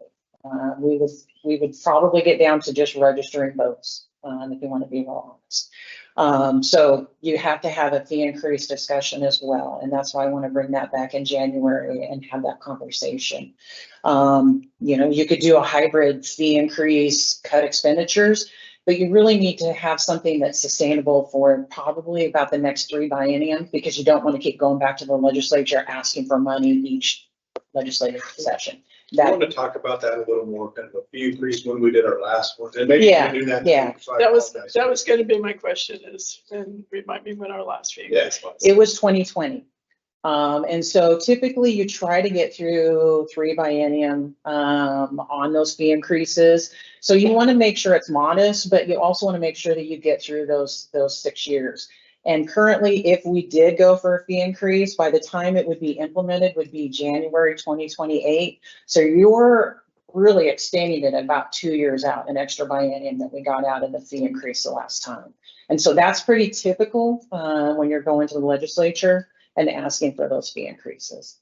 I think that's important is that, nobody likes to go after fee increases, and certainly I think we always have to be mindful of how we're running our business because it impacts people, but this is sort of where we thought we would be financially. In fact, we're extending that runway a little bit because we have cut some expenses along the way and done some different things to try to help us extend that out. So last fee increase was 2020, and this one, timing on that stuff again, yeah, that's a good reminder. We're talking about a fee increase that will go in place in 2020. Yeah. 8 years past the last. So just to give you kind of an example, and I know everybody thinks, just start cutting expenses. So when we lost our RBS grant, that was about 2.2 million. Think about it. This, Brian had to create contracts for law enforcement with that 2.2 reduction. That was about a 30% cut to their budgets, just with the 2.2. So if you have $8 million, just imagine how much that would be. You would be decimating some of these programs, just to give you an idea. I cringed a little bit. Christy probably noticed when she said the last fee increase was in 2020. And I just think of how much the world has changed since 2020 and inflation and costs and this. Yeah, I get that we try and be on a cycle, but sometimes that cycle has to be adapted given the conditions that we're facing. Yeah. So, yeah. Yeah. And I hear you, Larry, on the lights fee increases, but I also, just expressing my personal opinion here, I'm also very aware of the fact that when you're operating out of a dedicated fund like this, there's no other options. Yeah. Expenses continue to increase. There's really no other options to generate revenue other than increase. Or everybody buying a boat. Yeah. Yeah, talk to your financial planner. Yeah. Yeah. Yeah, I think the concerning part though is I do think you need a hybrid strategy. You need to increase fees, right? And then you need to look at expenses. But the concerning part is you wouldn't realize any of those fee increases till 2028. And if you look at the numbers, sustaining until 2028 is going to be difficult and put us in. It will be. You put us into a challenging spot. It will. And typically when you're doing the fee increases that first year, you usually you're putting money in the bank account. Then the second biennium, you're usually kind of about breaking even. And then that last biennium is usually where you have your pain points. That's pretty typical. When I arrived in 2018, we were actually in the spot of like holding rent payments to make payroll type thing. I think it's a lot of fun. Christy doesn't. So she doesn't want that challenge in her life, but again, while this isn't the best, we wish this is where we thought we would be generally. Yeah. So I think Christy just wants to know today from the board, what do you want her to spend her staff time on to come back in January to start the discussion with the board around what of these, I think it's probably somewhat obvious, some of that hybrid type pieces, but if there's things you don't want her to spend time on, we don't want to spend that time because we'd come back in January and start those discussions with you. And then we would talk about it again in April, and you'd be making kind of a hard decision in April. We're gonna have, I know. I would love to drag it out, but unfortunately we have to submit our And budget. timing wise, always just so folks know, we get into another model where we're taking your board input in your direction, and then we also have to blend that into the state process where the governor is ultimately the decision maker. So we're sending a recommendation from the board. So we have to line our processes up to give time for the governor's staff to make their decisions and inputs as well. So there's always a little bit of timing float there, and the process this year is going to be. Yeah, we submit our budget at the end of June, but we start working with the governor's office and the CFO office about April on what we're anticipating doing. So that's why we're again, talking is just crazy to think that. Yeah, I know. 27, 29, but it's because we have to fold into those governor processes as well. So, Yeah. so the board will, you all will be you will be in the decision-making mode in January, April, and we'll be helping to fold that decision into the governor's process. And of course, ultimately, whatever the governor's office, her budget comes up with is what we support as. So from what I would like to see in January, I really don't care about the first three bullets. I care about the last bullet, Okay. to be honest with you. Okay. So I think some options of fee increases, how much, and then some projections on, you skip to the next slide, what that scenario would look like. Those fee increases were implemented down the line, and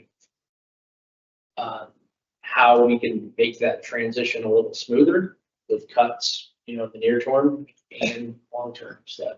Okay. So that we don't end up with $900,000 at the end of the next plan. Okay. Combination. I tend to follow those lines and also just being conscientious about trying to not cut any more from law enforcement. Okay.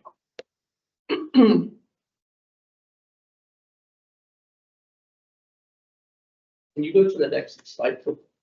You mean the one, this Yeah, one? that there. I did notice maybe my math can be bad when I run my calculator with it. But I did notice that the projections out a couple bienniums, looks like the law enforcement program is projected to grow more at a greater percentage rate than the facilities program. Is that just Because it's a bigger slice of the pie. inflationary? Yeah. impact? We're expecting a higher amount of inflation in one versus the other. Yeah, we just put an assumption of 7%. So it's just a larger slice of the pie. So, And again, remember Lambert, I believe 23, 25 is more actuals that included the federal funding dips. Versus budgeted. I think you're seeing some of that federal fund, but that might be part of that accounting for the couple $1 million between 23, 25. Okay. So I be wrong on that. We'll find Actuals are out. always smaller than budgeted. Yeah. Yeah. Makes sense. 23, 25 would be more actuals. yes, 25, 27 it's is projection. almost pure all projections at this Yeah. point. Well, I guess we have a little bit of runway on actuals, but still a lot of projections.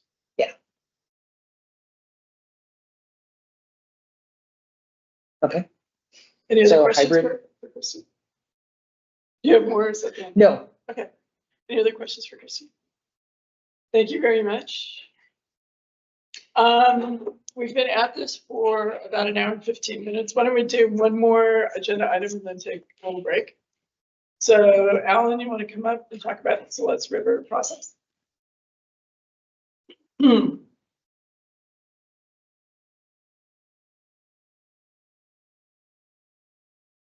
Good morning, Chair Jackson and members of the board.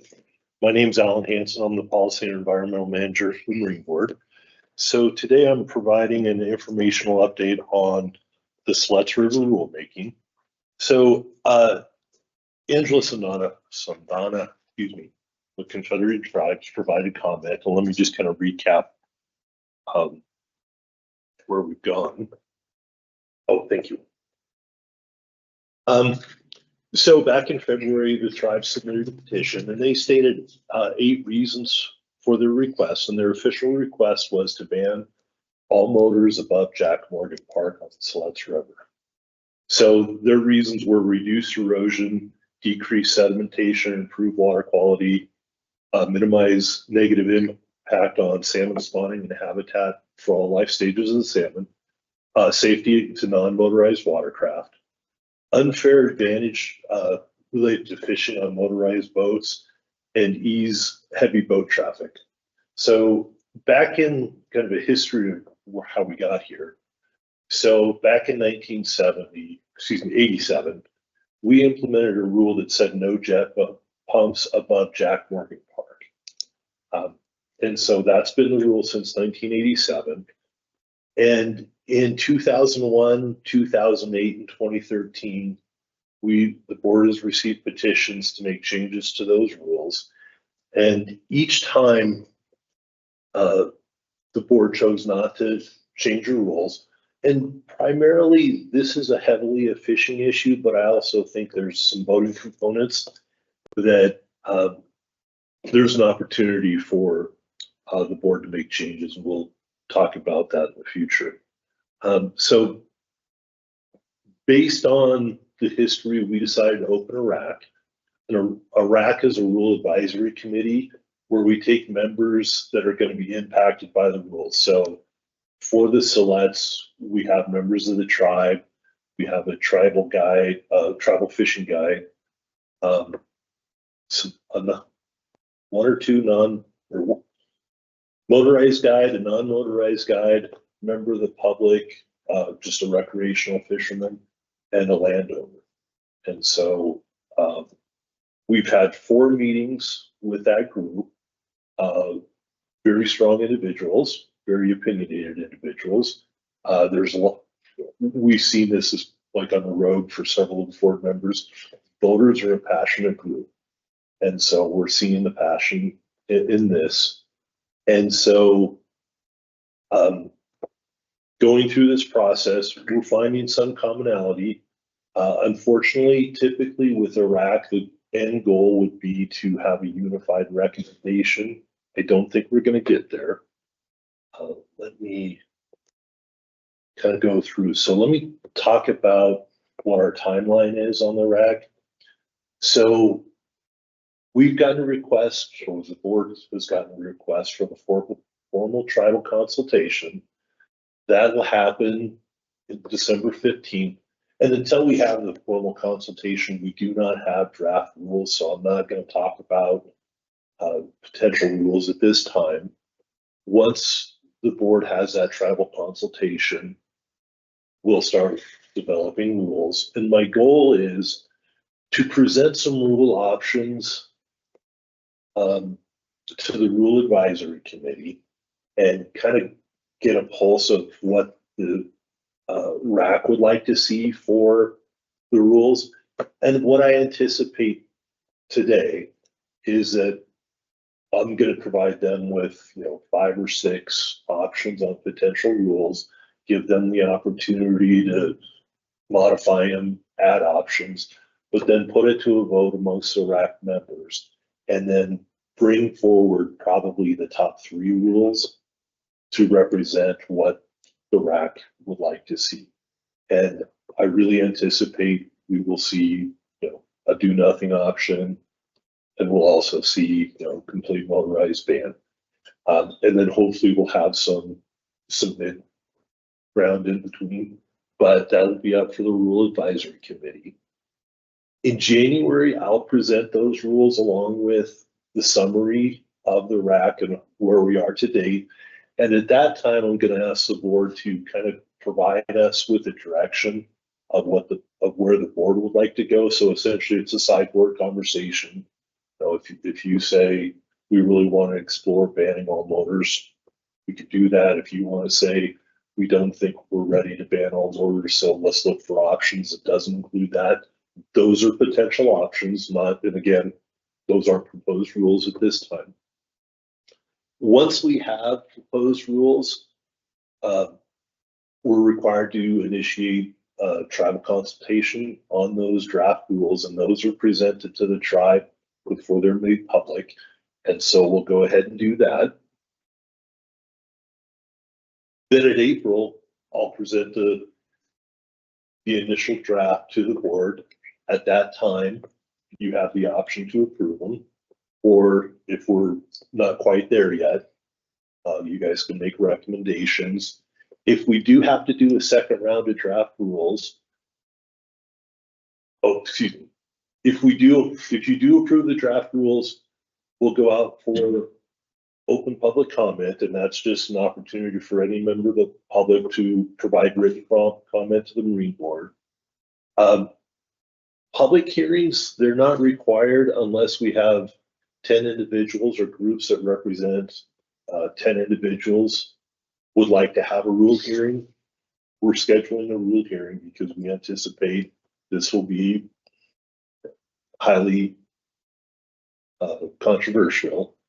For the road, the board itself did a work session. That's an option on this. talking with some of the RAC members who are familiar with some of the road, I think we have interest in the board doing that, but that's going to be a board decision whether they want to do that or not. And then once we have that process, we'll be presenting final approval in July of 2026. Now,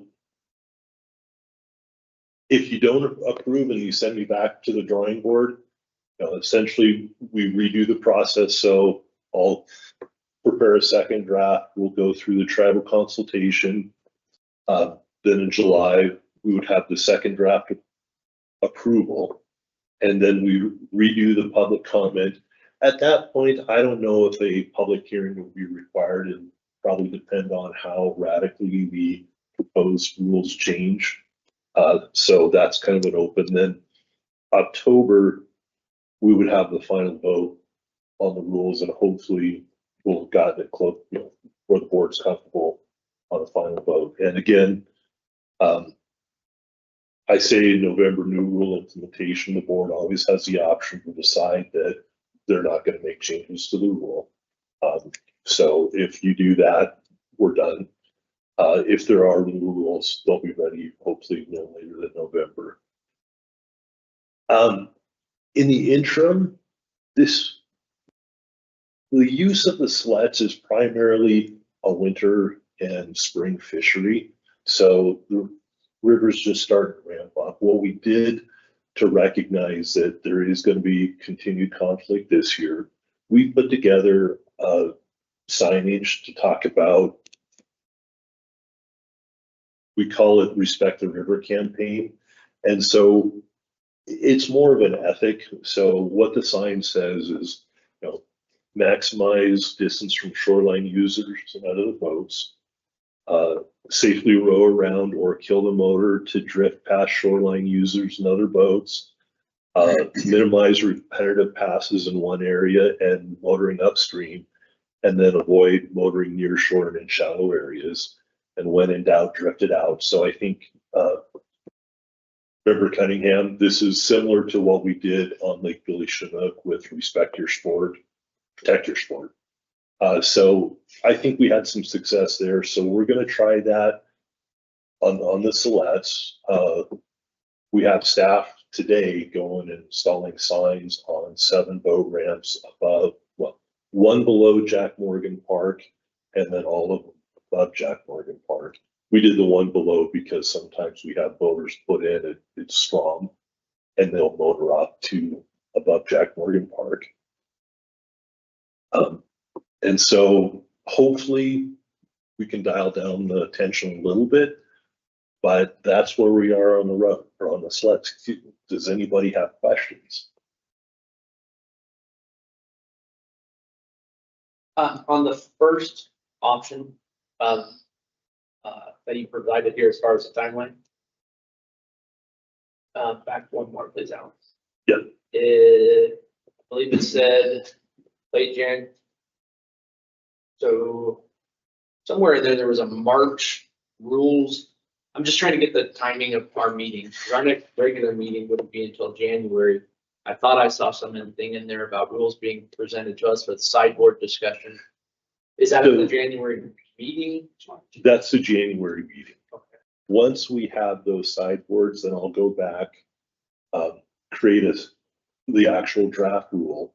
We'll, by March, do a tribe or present those to the tribe so they can comment. And then based on those comments, we'll bring them back to the board in April for approval of that first draft. Proposed rules. The only thing at this time that we would anticipate happening outside of your already scheduled meetings would be, and we'd probably want to know sometime in January or April from the board, would be if you wanted to do the rules hearing like we did with the road, where they came talk directly to you all for a day. Let's just go with this, the initial timeline here, probably sometime a couple weeks before that July meeting. We would need to schedule that type of event. So in terms of anything outside of the already regularly scheduled board meetings, that would be up to the board, and it would be sometime probably late June, early July. And we'd be asking for your decision-making on that at the January meeting, just so we can start to work with you all on your schedules and good things. And we could piggyback that on the same day as the hearings, like we do. Didn't we do that in the road? We did the hearing and the work sessions the same day, right? We did. Yeah, We did you had the morning work session and then we opened it up for a public hearing after that. But didn't we do that before we got the first draft rules? That way we heard folks' concern before we drafted any rules.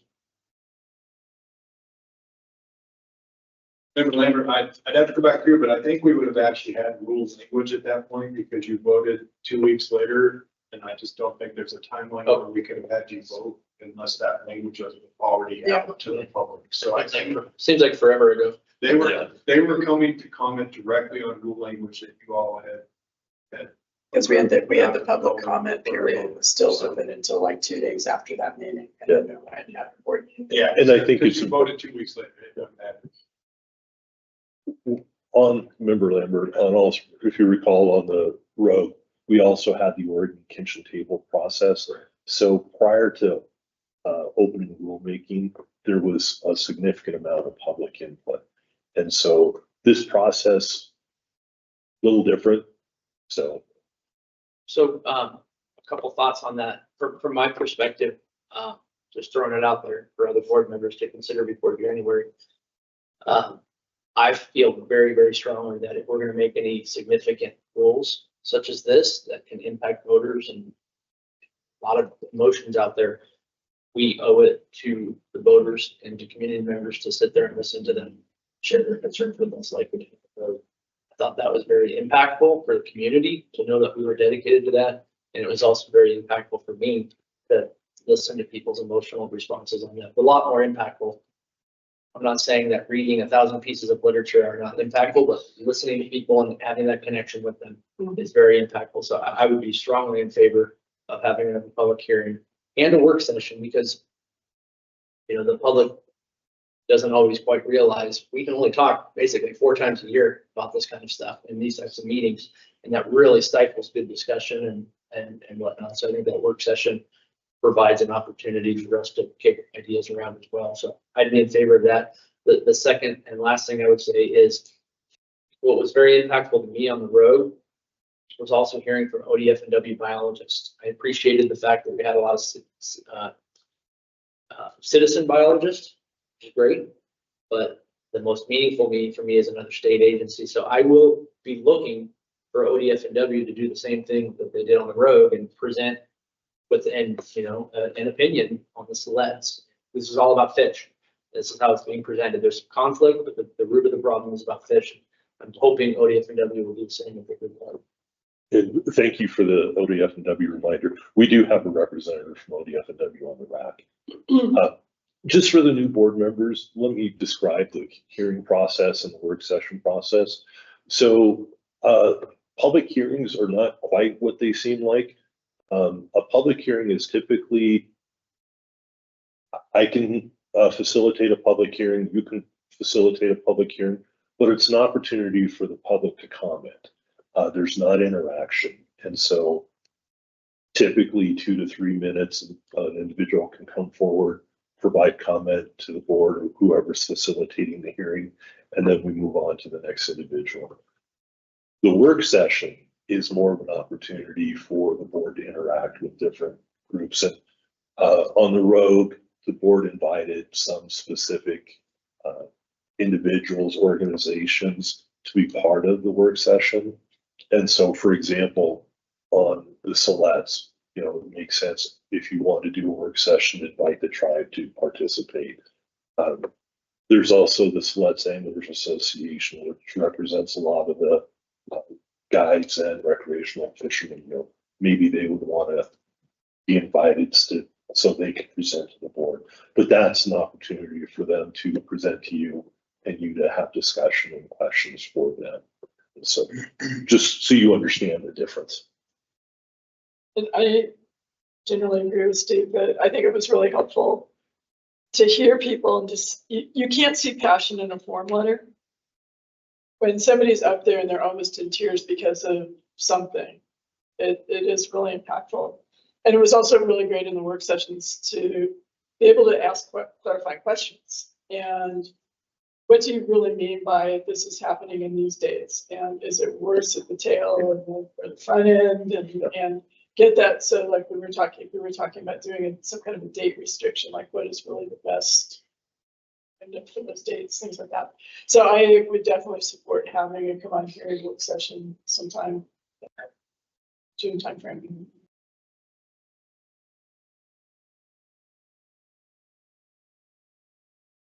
Anyone else? No other questions or comments? Thank you very much, Ellen. I don't know about anybody else, but I would like to take about 10 minutes break.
And we are moving on to item F, the outfitter guide rules with Alan Hansen again.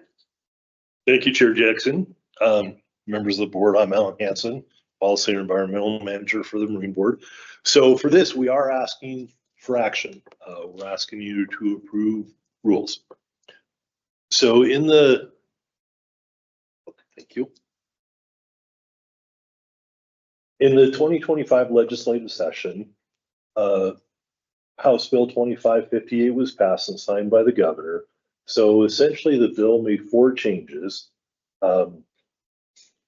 This includes changing the outfitter guide fee structure, increase the civil penalty for violations, and clarified the definition of the charter guide and created a new crew member registration.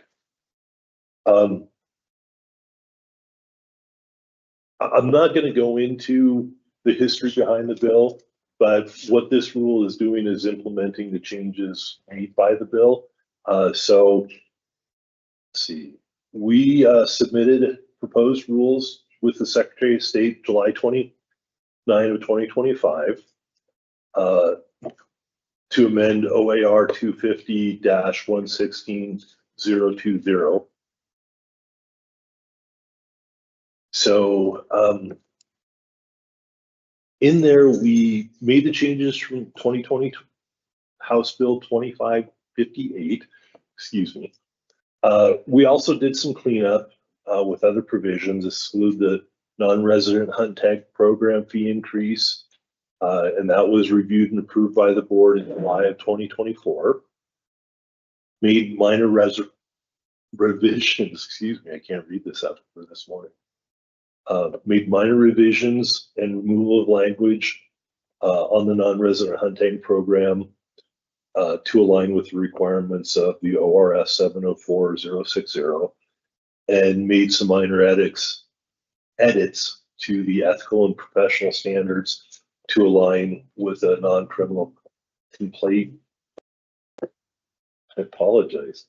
To align with a non-criminal complaint policy and procedure, which was directed and approved by the board in 2023. So what I'm prepared to do is go through individual provisions. So I'm going to go through this quickly because I think it's a lot of information, a lot of redundancy. Please stop, and ask me if you have any questions. I'm happy to do that, but I think you probably don't want to go through this word by word. And so in the definitions, it's hard to see on this screen, but you can see that in the first paragraph there, crew members is bolded. And then also item C, crew member or crew member is bolded. So those are what's added. And just let me give a brief overview of crew member.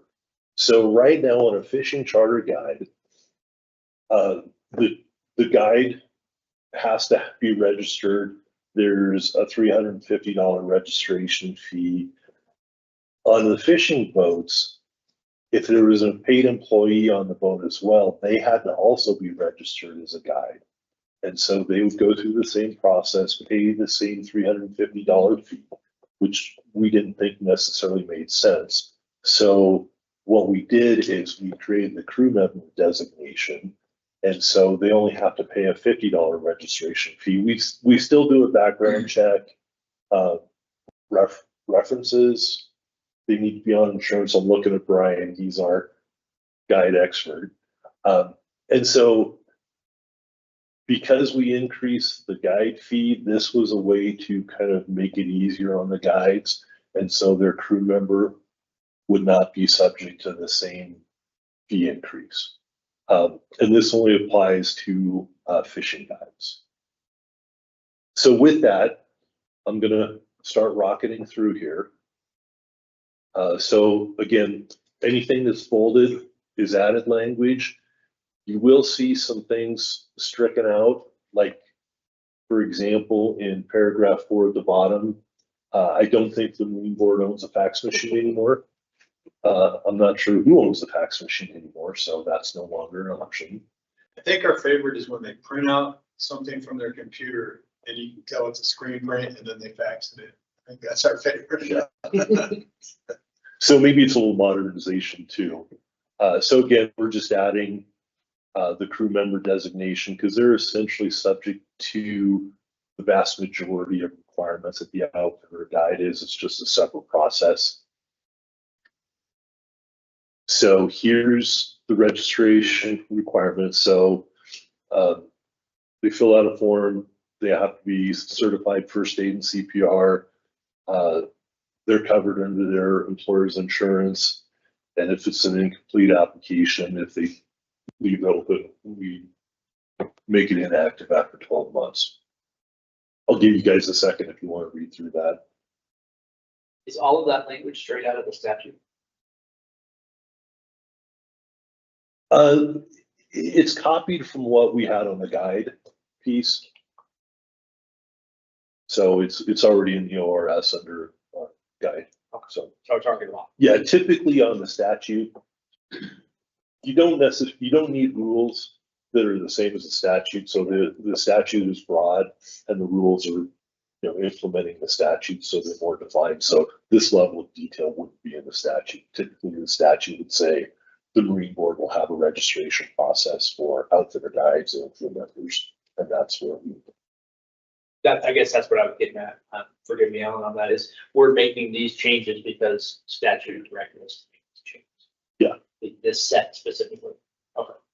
Yeah, because the statute said we have to have a registration process for guides, and the crew member has the same requirement that we establish a registration process for crew member. Now, that's not the exact language in the statute, but that's what we do. On this is the proof of registration compliance. So this goes back, this is kind of clarifying some of the language. Do you have any questions on this? Okay. So again, proof of registration compliance related to the crew members. And down at the bottom, we have fee increases. These are a little hard to read, but the duplicate fee was $5. It increased to $20.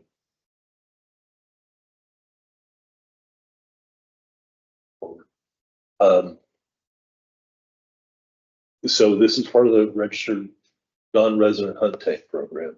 So this is just making it a little simpler on how they verify that they've had 3 years hunting experience. We no longer require the affidavit. Can we go back to that one? Absolutely. So currently, they're able to provide verification that they have 3 years. If they can't, then they have the option to sign a signed affidavit. We're taking that option away and they have to provide that verification.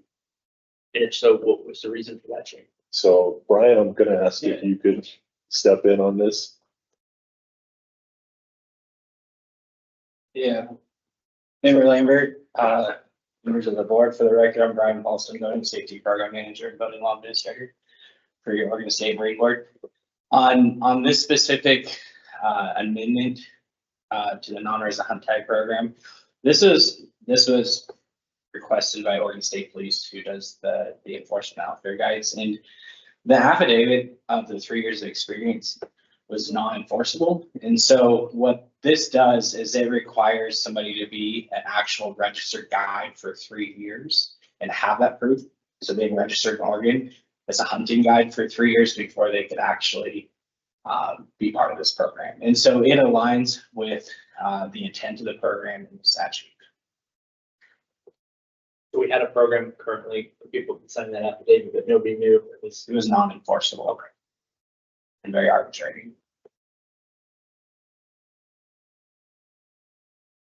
And I can, on the crew member, just to kind of help draw the circle on it, the crew member currently before this legislation is operative is somebody who's an outfitter guide and registered an outfitter guide. And so a lot of the information and the rule changes that were brought into this is because the crew member is registered as an outfit guide, and now we have crew member that's separate for the reduced fee. So previously, anybody who was a crew member was registered as an outfit guide, now we have to call out it as a crew member. So that's why there's so much addition of language, is because we have to have that specifically spelled out. It's on the next one. If you want.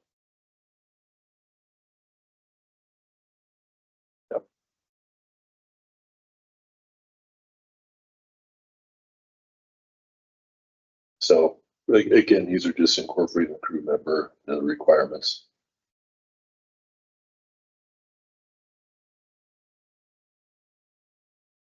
I'm just going to keep going through these. Here's the update of the ethical standards.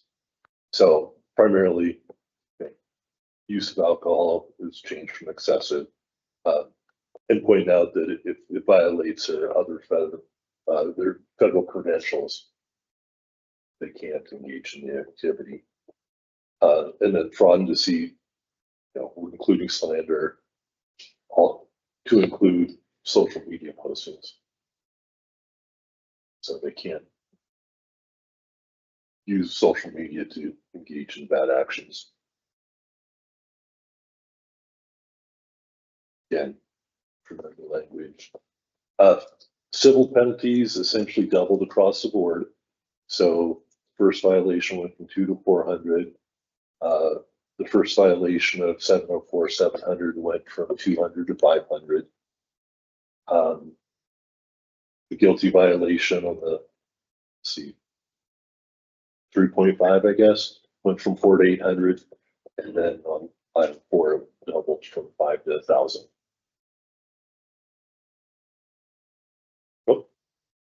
So those are the changes to the outfitter guide and non-resident hunt program. Do you guys have any questions?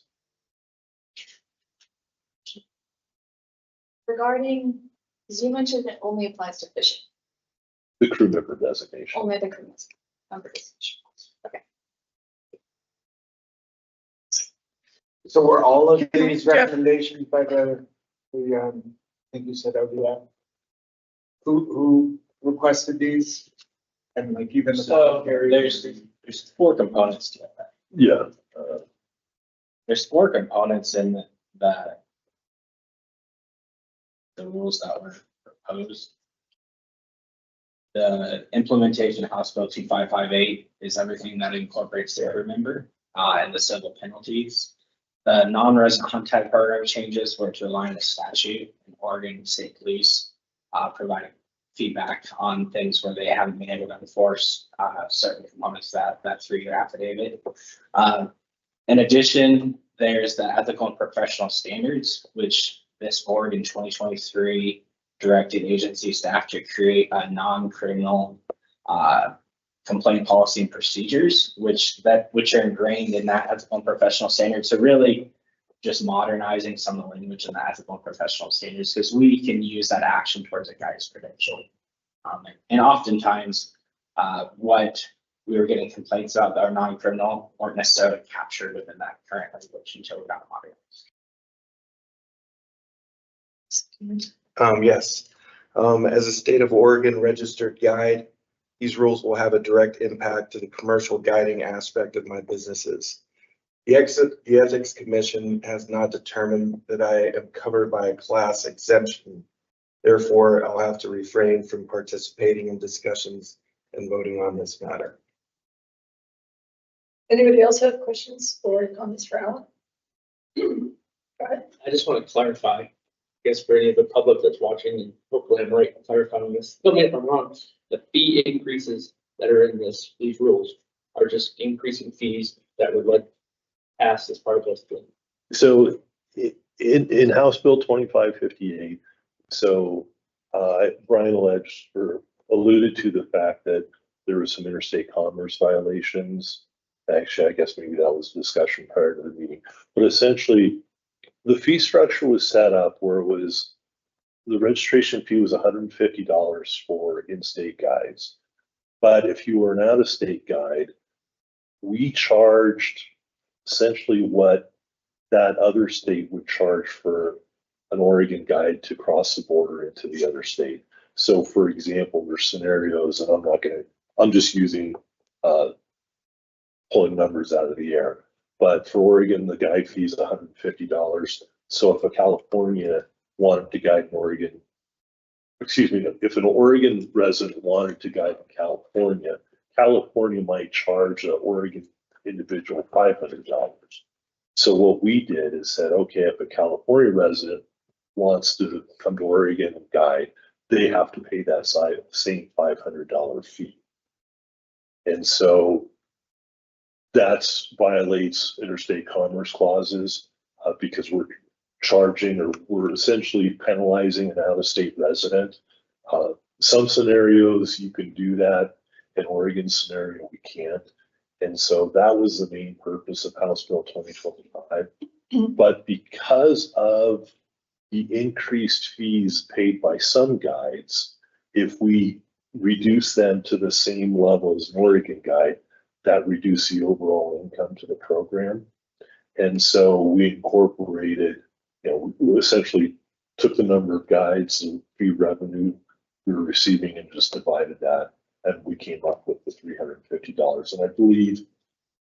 So to get to your question, Steve, I'll help summarize this down only because I've been working on this for a couple of years. Yeah. The fees that are changing in the OARs which you're voting on today are not in statute.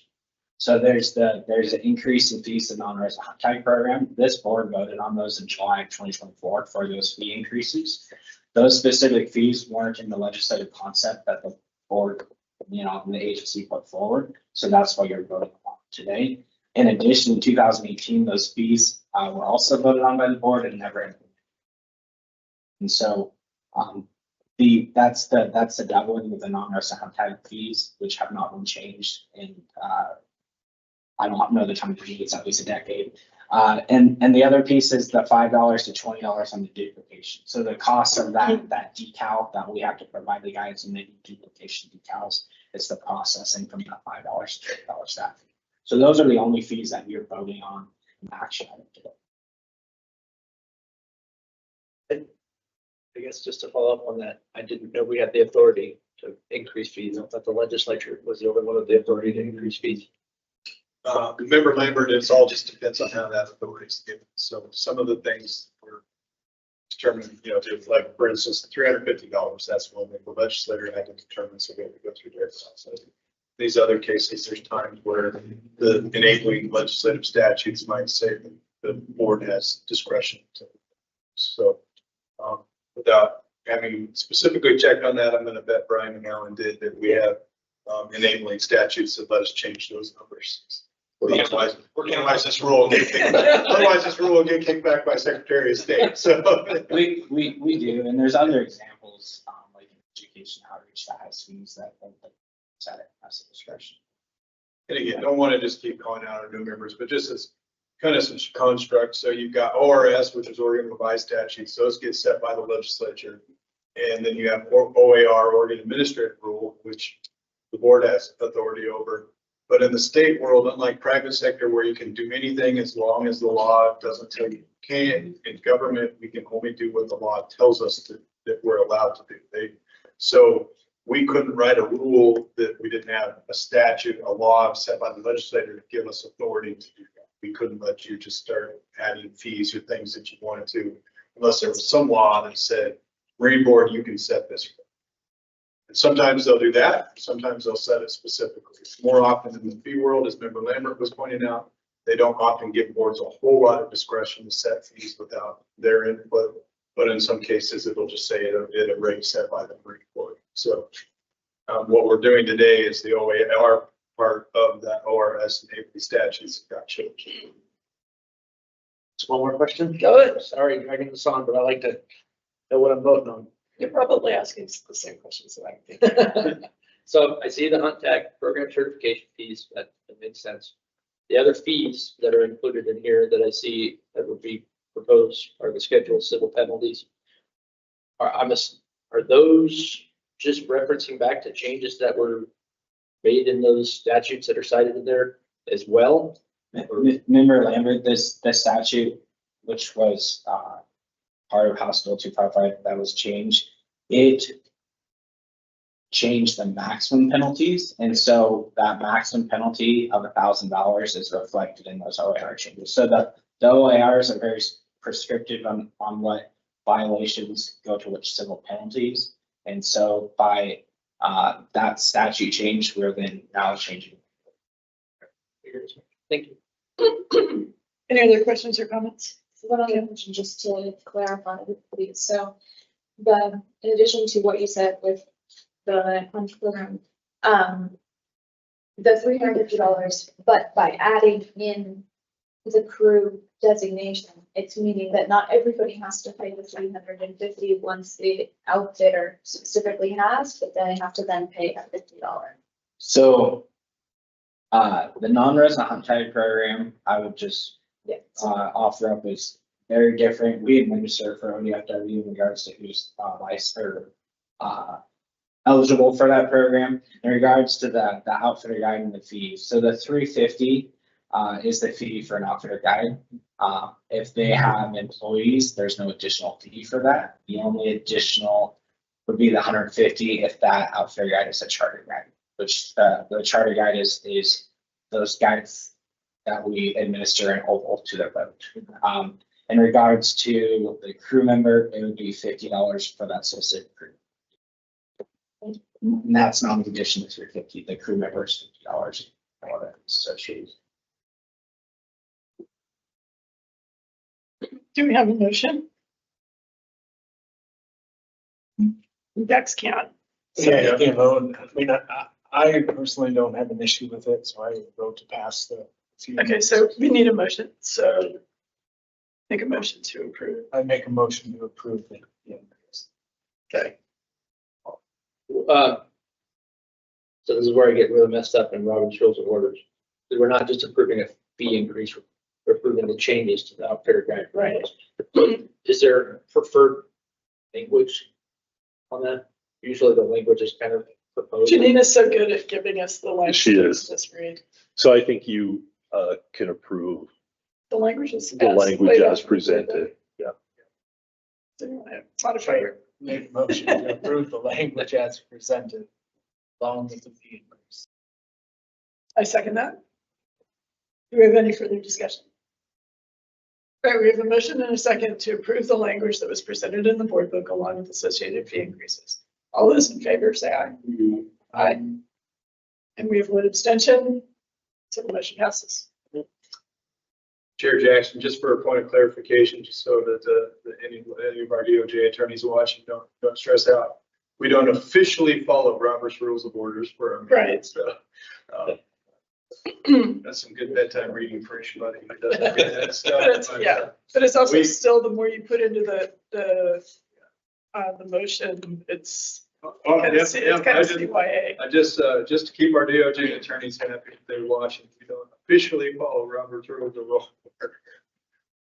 Okay, And I just want to acknowledge Brian. The hard part for the members here today is that you're coming in at the tail end of a 3 or 4 year process.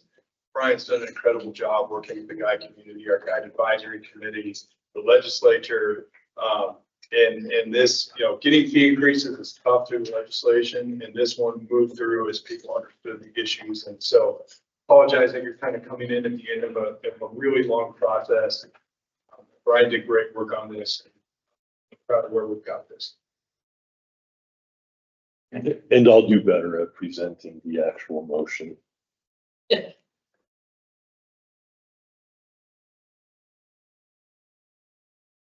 so we're moving on to item G, which is the waterway access permit. So these two different maps, or is it all? It's all passing out materials, and I'll get to those in a minute.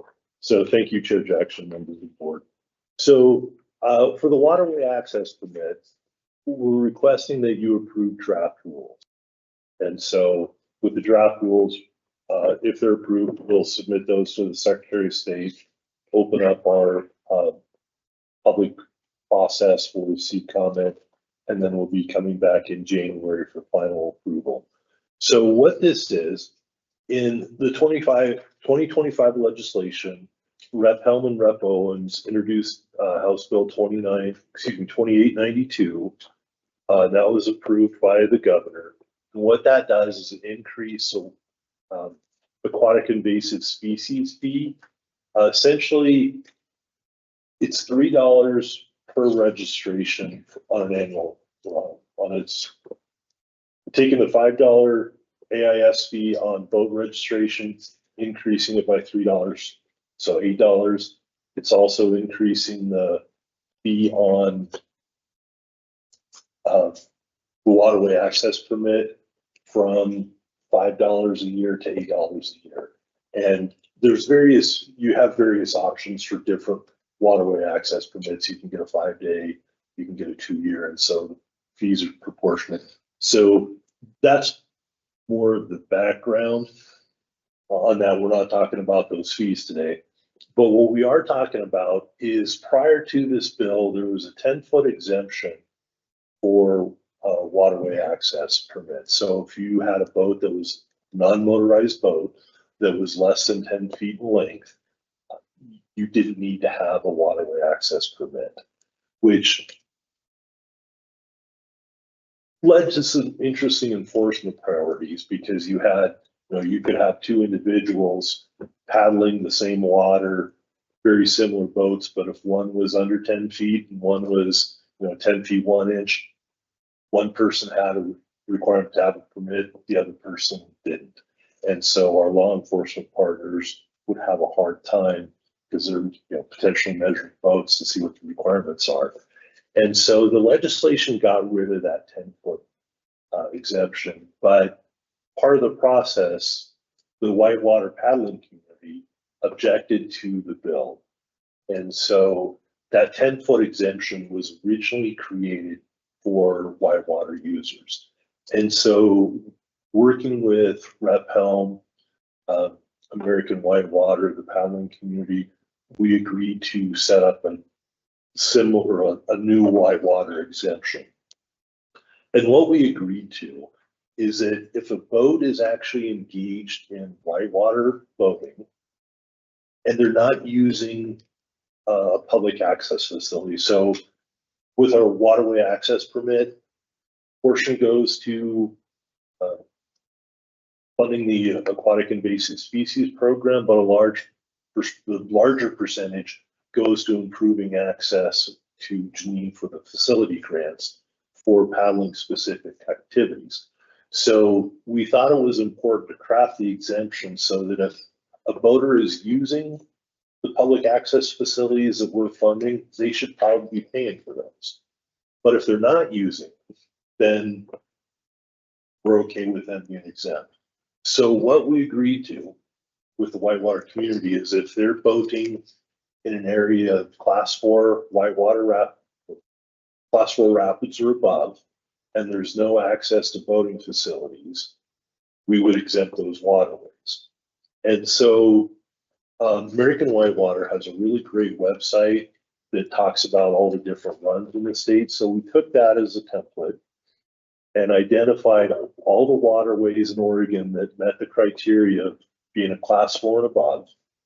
And then we went through and looked at if there was a facility associated with an improved boating facility associated with those runs. And so I passed out a list of the results of those investigations. And so we came up, and I believe there's roughly, I think it's about 120 different sections of rivers. And so the challenge was, how do we identify these in a rule that are meaningful to boaters? And so what I'm trying is I'm taking a play out of the ODF&W rule book. And if you're familiar, we have several fishermen. And so what ODF&W does in their rule, they just reference their fishing regulation books, their hunting regulation books, and that's where they have all the details. So the Marine Board has a really good tool. It's called the Boater Online Opportunity Map, or BOOM map. And that identifies all the waterways in the state along with any rules that apply to those waterways. So for example, I grew up in Silverton Reservoir, popular boating access. But if you find that on the boom map, you just click on it, it'll tell you that water body is limited to electric motors only. We also have on there the personal watercraft rules where you can only use PWCs on certain rivers in Oregon. We have the map shows where we can do that. And so what I'm proposing is we create that an exempt exempt waterway access permit layer on the boom map. And the rationale is the whitewater rafters, they're accustomed to using the American Whitewater website to look at, where the waterways are, where the access points are, description of the waterway. And so take that experience and just transfer it to the Marine Board so they can look and say, here's where I want to go. Is that an area that requires a permit or not? And so what I've done is I'm proposing a rule, and this is the criteria. So it's non-motorized boats less than 10 feet. And that was included in the House bill, the 10-foot exemption. So if you have a raft, for example, the typical Deschutes rafts are going to be, 8-10 passenger rafts. Those would need a whitewater access or a waterway access permit because they're over 10 feet. So this is really limited to personal vehicles, personal boats, kayaks, potentially stand-up paddle boards. I think some people use those in whitewater if they're super experienced. And sub 1 is essentially the language that ODFW uses. Just incorporate by reference the data. And so in this case, again, we're using the Oregon Online Map, that layer. And so what I provided you with, this is what the map looks like, and you don't have it live. And so what I did is showed you the waterways and then kind of a more up close so that you can see if the boater's looking for a specific waterway, they can zoom in and really get a good description of what they're looking at. And so what I'm asking at this point, the other thing, we anticipate the Marine Board's not the expert in whitewater dams. And so we're anticipating that as we develop this, there's going to be waterways that we didn't identify that we get comments from boaters that this really should be. And so we're committed to keeping an open mind. And as those are presented to us, we're willing to look at them and make a determination of whether we want to include those or not. And also as Janine continues to build her empire and create more waterway access points, if we do decide to put a facility in one of the exempt waterways, we're going to cut off that exemption because we're spending voter money to build it. So we want the users to contribute to that. So Question on that, Alan. How would that look? Is your intent for staff just to be able to update that so you don't have to bring that back to us, or would we approve those updates? The board will still have to approve the updates because essentially the map becomes the rule. And so we can't change the rule without board approval. And so every revision to the map, you guys would have the opportunity to approve. But we could do it in like a bulk situation where we bring in like 5 or 6 of those proposed changes at one time Yes. and do it as reviewing all 5 or 6 and yes and no. Yeah, and at this point, so we've had discussions with American Whitewater, and through the public comment process, we anticipate that we're going to learn about what waterways we've identified versus what boaters are actually using. So, this is a draft rule because this is our best guess today. we're hoping to get a lot more knowledge as we go through the public process. Sure. So that'll be reflected in the list, but also reflected on the map. I think it's a, again, like you said, it's a good start. And as things are changing, as our Army Corps of Engineers and other agencies are changing their water management regimes, as we're having dams removed, whitewater conditions are changing. And so the ability for us to come back in and say, okay, this is now an exempt waterway, or this is no longer, I think it has to be part of the provision. Yeah. And I think we don't, that's a great example, Chair Jackson. So you don't see the Klamath River on here because we're already working to create access points on the Klamath River. So while it does, certain sections may meet that class 4 rapids and above because we have access points.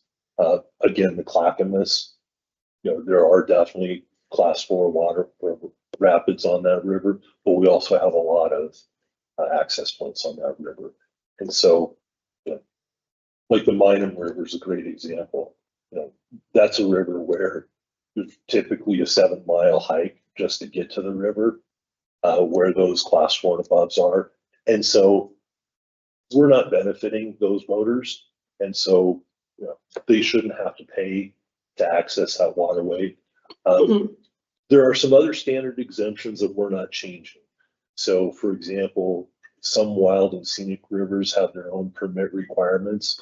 If they have a federal permit requirement, the voters are not required to get a waterway access permit. So while those may meet the criteria, they're already exempt under another provision, so they're not included in this rule layer. Any questions or comments, Roland? I have a question just real quick, and like Director Warren said, it's a little tough coming in at the end, and so some of these questions are rudimentary. But this is the same like waterway permit that I have to get to float on the Deschutes. Yeah. Is that the same? Yeah. So they sell them in like 1 day, 7 day, yearly, Yes, exactly. right? So in theory, one of these individuals probably, if they float a lot, they're probably gonna have a yearly, Yeah. pass. And so I really don't anticipate this being a big exemption. So the reason being is, so if you're a whitewater paddler, absolutely you're hiking in the 7 miles, packing out, but there's probably an opportunity where, maybe in the spring you need to get in shape. So you're going to go down the Sandy Am or the Clackamas. So since those waterways aren't exempt, you would need to get the permit. And from an enforcement standpoint, this is going to make it a lot easier for our law enforcement partners. They have access to this, our online map. And so they have a EPERS database or EPERB. And so they can look based on the GPS coordinates where they're standing, and they can say, see if they're required to have a permit on this waterway or not. And essentially, if they're standing on a boat ramp, everybody in the water has to have a permit. So from an enforcement perspective, I think it's going to be a lot easier from their perspective. Member Cunningham, I think your observation is correct. A lot of people, well, at times they might be in some of these exempt areas, as soon as they vote in a non-exempt area, they would most likely buy an annual permit or every 2 years, the best value, but so they'll likely at some point there for need it. And that's what I was just trying to ascertain is how big of an exemption it is. I mean, once you start going class 4, that, gets to the tip of the spear. Yeah. Right. So there's few paddlers, relatively compared to the larger demographic that are at that level. And then the access points of hiking in or that sort of stuff. Now you're whittling it down. So it's, And I would anticipate that a lot of those boaters have multiple boats. And so they may have their, whitewater specific boats, but then they've got their more recreational boat that, on a Sunday afternoon, they can just head out to whatever nearby waterway. And Joe and Member Cunningham that are marketing on this could be like, if you're not absolutely sure this is you, it's probably not you. Because most of us are out on a remote class 4 waterway paddling. Well, One of the concerns that came out early on is the removal of the 10-foot rule, and a lot of people were losing it because they buy their kids really inexpensive plastic boats at Costco that are like 8 feet long. And reminding those folks that there is an age 14 exemption. Yeah. So your kid in his 6-foot long Costco plastic kayak is exempt. And also, we didn't change any other exemptions, so the permits are transferable. So for example, if I borrow Chair Jackson's boat, whether she'd be willing to do that, probably not. But I could use her permit to use her boat, or if I'm assuming you own multiple boats, so whatever boat she chooses to take out that day, the permit can be transferred between all the boats. So she would only need one permit for, anybody on the waterway. So, it only applies to boats. Per Coast Guard definition, a boat does not include single chamber inner tubes, wing foils. I'm looking at you, kiteboards, so surfboards. So it only applies to traditional boats under the Coast Guard definition. So It's surfboards in the surf zone. So essentially a stand-up paddleboard. stand-up paddleboard. Surfing, and then it would be, and you do need the permit for that. Yes. And there was some question from the legislature, or confusion from the legislature.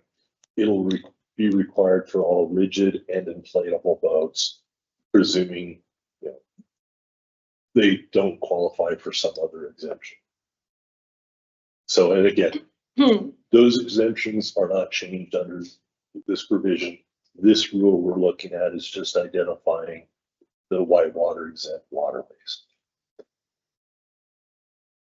I was just gonna say that I appreciate the thoughts that were put behind this. It seems very reasonable to me and ties in really nicely to the facilities. I really appreciate trying to find a way to explain it to the public. Yeah. Because going through and digging through OARs, looking for a list is just not realistic. It's something they can pop on their phone and pull up, if they're exempt. That's a good use of following somebody else's lead, in this case, ODFW's lead. So kudos to you on that. And the list I provided, there's a brief description, and I pulled that off the American Whitewaters webpage. And so, for example, I'm looking at the Colwash River. There's Run 1, the Big Dog. Trying to explain that to a non-whitewater boater is going to be really difficult. I think being able to go to the map and say, here's where I want to go, is it covered by the exemption or not? And so to me, from a user perspective, this makes a lot more sense than, put something like this in. And I think if we wanted to go this route, we would have to provide significant more description. So this could easily be 40, 50 pages of rules.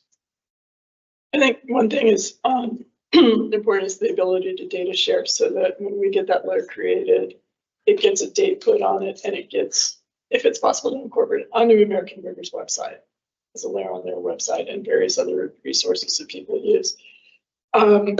During this whole process, going back to 2009 with the initial aquatic invasive species tags, the rule was pretty clear back in 2009 what it was, what you had to have, et cetera, et cetera.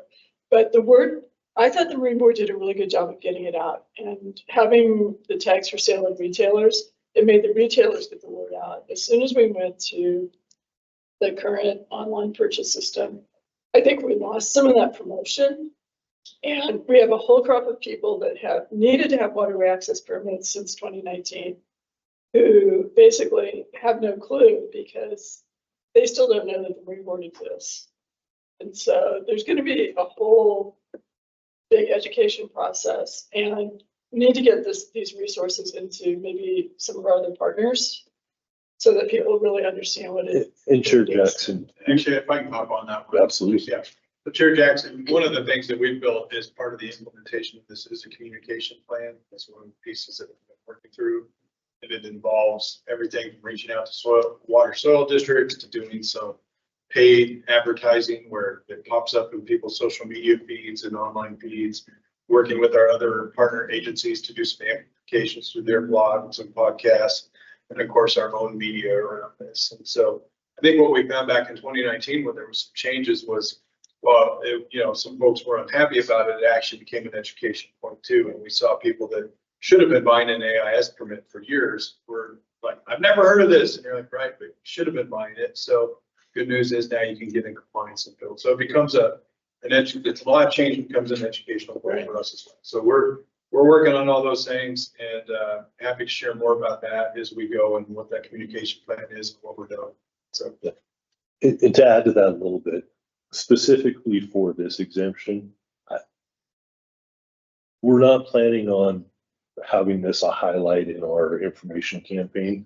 This will be more working with the whitewater communities to let them know, because I think if we highlight this too much, people are going to think that maybe if there's some little riffles in the waterway that they're whitewater. So it makes more sense on this just to work with the clubs that really promote the whitewater activity. Any other questions or comments? Just to add to what you say, especially within stand-up paddling, it's been a big effort with the organization I run to try and get more education out about the need for the permits and just to support what you said, Chair Jackson, of really connecting with the retailers. And I think you can do the same thing with the whitewater, all the different raft companies and the raft guides, and just ensuring that they are the ones that have the good communication to the community directly would be really important, just to make sure that it's on the same page. great. I would just say any board members, if you all are very oftentimes plugged into communities, we're not. So if there's somewhere that you think we can do some work, whether it's direct or social media tiles or something, just let us know. Happy to try to connect in with communities. Anything else? So with that, I'd like to make a motion that we approve the draft rules so that staff can move forward with the rulemaking process related to creating a map for the whitewater exemption to the new waterway access permit. Yes. We have a motion and a second. Any other discussion? All those in favor? Aye. Aye. All those opposed? I did. Okay, all right, we have five in favor. I didn't hear you. I think Dax and I kind of around at the same time. Okay, great. So the last meeting agenda item is the board meeting timelines with Director Moran. Right, so for the board, just as a reminder, we use this one is just to make sure that we're talking about the things that interest you. So the things that you see there, I was looking at it, boy, everything's stacked up for January, and I don't think we can move a lot of that. So January will be a nice full agenda. But really, this is if there's something you want to talk about, if there's something you're interested in, this is a good time to let staff know so we plan it and work it in there. I didn't hear anything today that is an ad. Sometimes we hear things throughout the meeting and they'll say, oh, we need to bring that back around. So just to run through really quick, in January, we'll have a boating safety advocate update, lots of stats and good things from Brian, I'm sure. We, as just a matter of practice, we always come back after a year and do a rule review on how that went. So we'll be talking about the rules. We'll do a waterway access update. Serial communication, there's some new laws around serial communication, so I'm going to do my best to train you all on some of those law changes. It's just essentially, in the old days, public meeting laws, there was a little bit of flexibility for how you all communicate outside of meetings with each other, that the law closed what I think some would call was a loophole, to where if Jeff talks to Dax and Dax talks to Laura and Laura talks to Steve, you've just created this serial communication chain. And that's no different than if you all just talked at the same time. So some of the law changes around that just change how you all talk to each other around some things. So I'll do some training around that. We do a director eval once a year. So we'll have our HR rep, Monique, who will come in and help you all start that process. There's some interest in a board meeting, a board member handbook that we'll talk about. So that actually might be a Jennifer Cooper topic. She'll love to present to you all. I'm sure. She didn't know I was going to say that. And then the governor came out with a new executive order on natural resource last week. And we leave base. The governor's office wants to come and talk to every natural resource board about the executive order. We're probably not, we're not named in that executive order, so it might not happen in January because it'll happen on the governor's policy staff advice, on their timing. And quite candidly, I'm sure they're going to want to get to the boards and commissions that were named in that executive order. But if it works out and they have time, they may come by and talk with us about just the importance of that executive order that came out. So I didn't hear anything to add today. If you think of something later, all you ever have to do is just let Jennifer know. And again, we want to talk about what you all want to talk about. So that's what this item is. We always close out with that. I mentioned one thing. Sure. I don't want to forget, and I thought we talked during the rulemaking process about mini jets and having continued focus on that and coming back to that before it got too far ahead of us. I know we had a little bit of a discussion at a meeting or two ago, but I thought we were going to continue to follow up with that. So Let's keep a follow up in April and we'll put our collective heads together on the staff side. And if we think we need to ask you what we mean by that, we'll do that in January. But I think I have a good idea about what we probably would do with something like that. So one thing that I keep hearing in a lot of these discussions, and it kind of goes to the mini jet thing as well. Like technology is really changing. And, what jet boats are, what's an electric motor? Because when we did a lot of rulemaking around electric motors, they were 5 or 10 horsepower. And now you have, large boats that are electric motor powered. But not necessarily talking about rulemaking per se, but maybe talking about some of those technology changes and things that we may want to be thinking about. Things like motorized wing foils. And some of them are actually like more than 10 horsepower that I've seen. Like, Chair Jackson, I think that would be great.